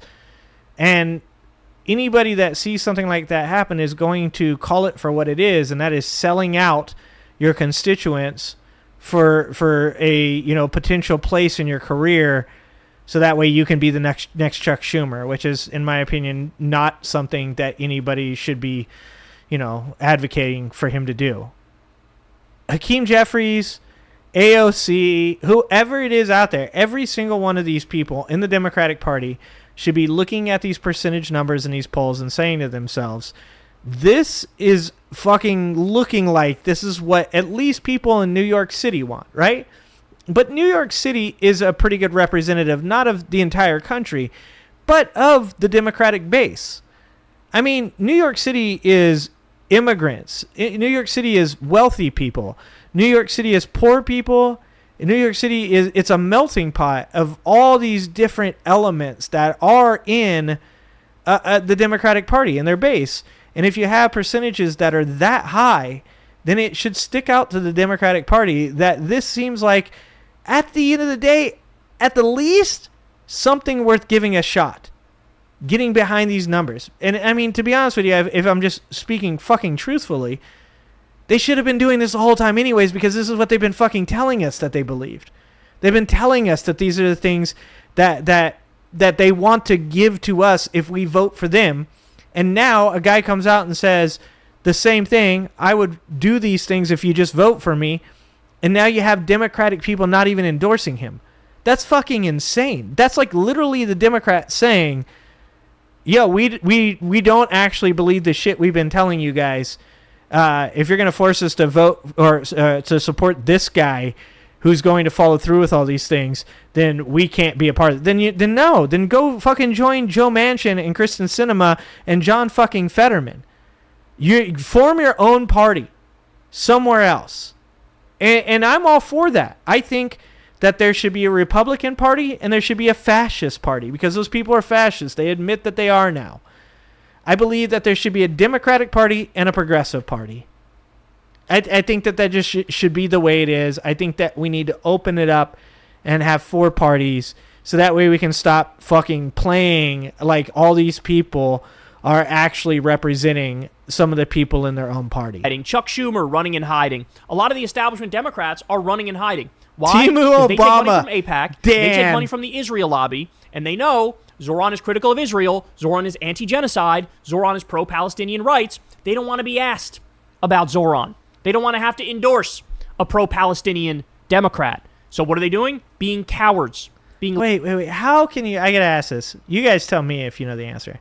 How can you be pro-immigrant and anti-Palestinian rights? That doesn't even make sense.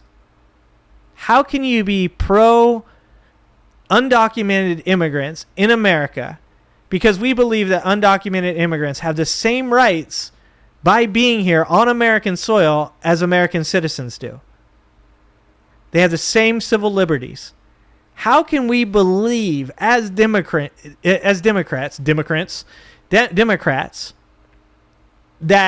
the deportation of undocumented immigrants in America is wrong, but people literally getting their homes destroyed, flattened, like not even like you're going to get some insurance money and rebuild, like gone, never to be lived in again, is an acceptable outcome for any other human being on this planet? That's fucking nuts. Little cowards and little bitches. And so, but here you go. Ranked choice he voting. Showed you Thank the way. you, fan. Democrats all across this country. He's showing you the way. Take all your fucking theories about, oh, what if we bring up Ezra Klein and abundance and talk about zoning reform? This is a democratic socialist. Yeah, and the one thing I will say about this is I will repeat something I said earlier, and that is there is a place for Ezra Klein in the Democratic Party. There is a place for Hakeem Jeffries and Chuck Schumer in the Democratic Party. There is a place for these people. It is just not at the head of the table. That's the problem, is that the person that leads the party should represent the values of the people that form the party, right?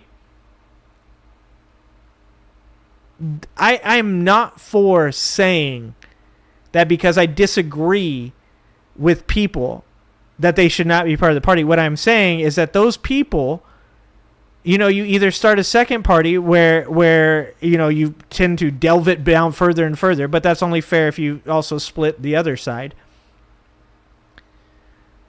I think that you can have an Ezra Klein that wants to talk about zoning, and you can have people that want to talk about government reforms in different manners, and you can still have people like Mamdani that talk about socialist policies as well. I think that Bernie Sanders should have a seat at the table. And that's part of the problem, is that a lot of these people that represent true progressive values have never had a seat at the table. They're never given any support by the Democratic Party. Who ran on a pro-Palestine message and on a message of affordability. And he crushed. Now, are his personal characteristics and his charisma, does that count for nothing? No, of course not. Of course that stuff matters. And is it a big deal? Sure, it definitely is a big deal. 60 or 61% said voting, that was one of the main reasons why I really like the guy, right? But you have to marry that charisma and that natural ability. You have to marry that with an agenda for the people, and he was able to do that easily. Because he actually believes in this shit. He actually cares about this shit. He actually wants to end the genocide. He actually wants to make living in New York City more affordable.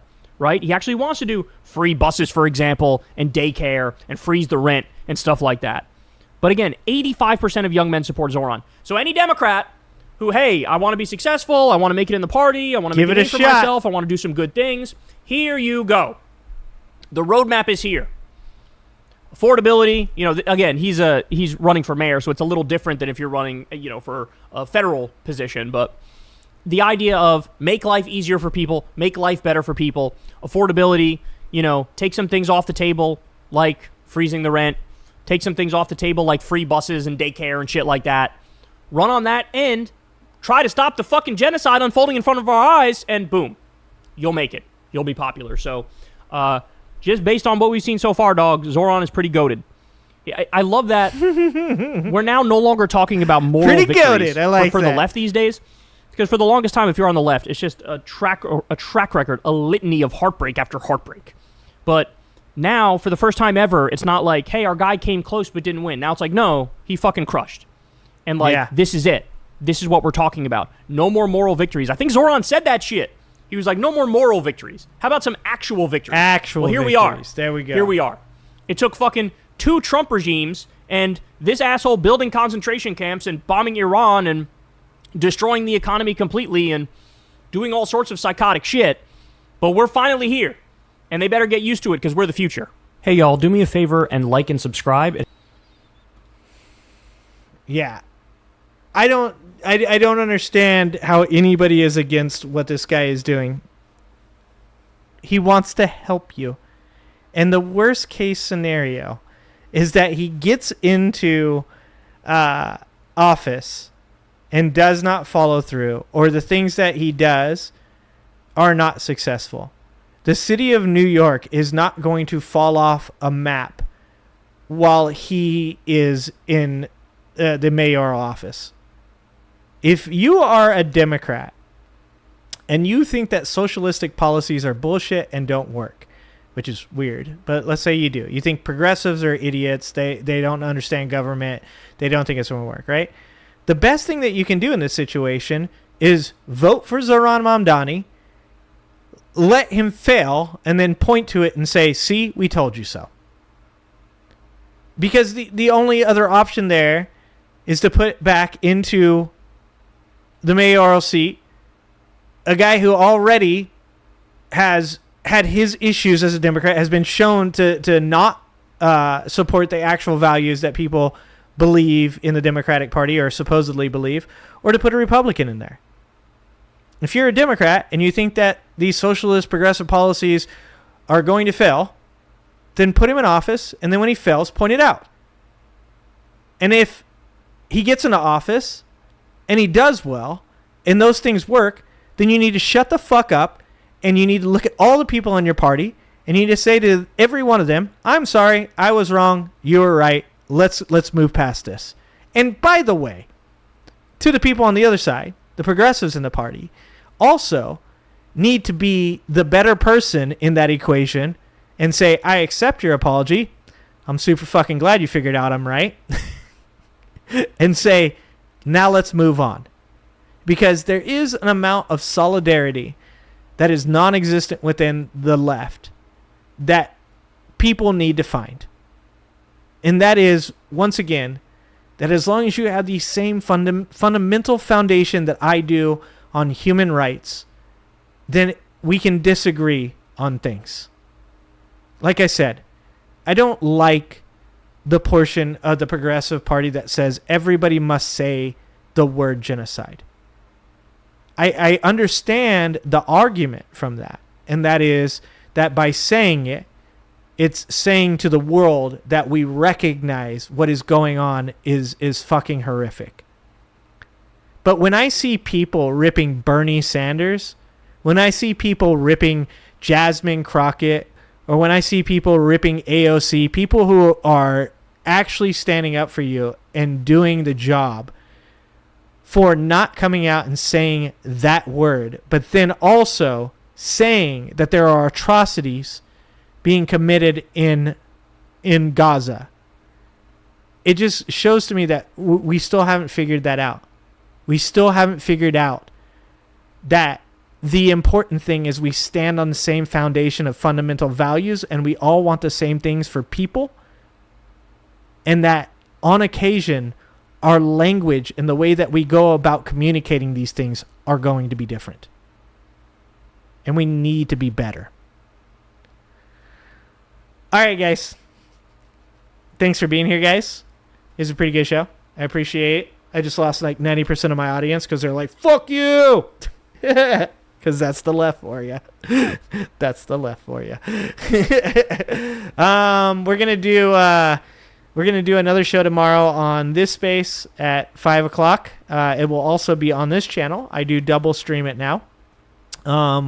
So my show tomorrow on this space, right after Pastor Benjamin, if you guys want to hear the good word and a guy who, will 100% agree with you on a lot of stuff.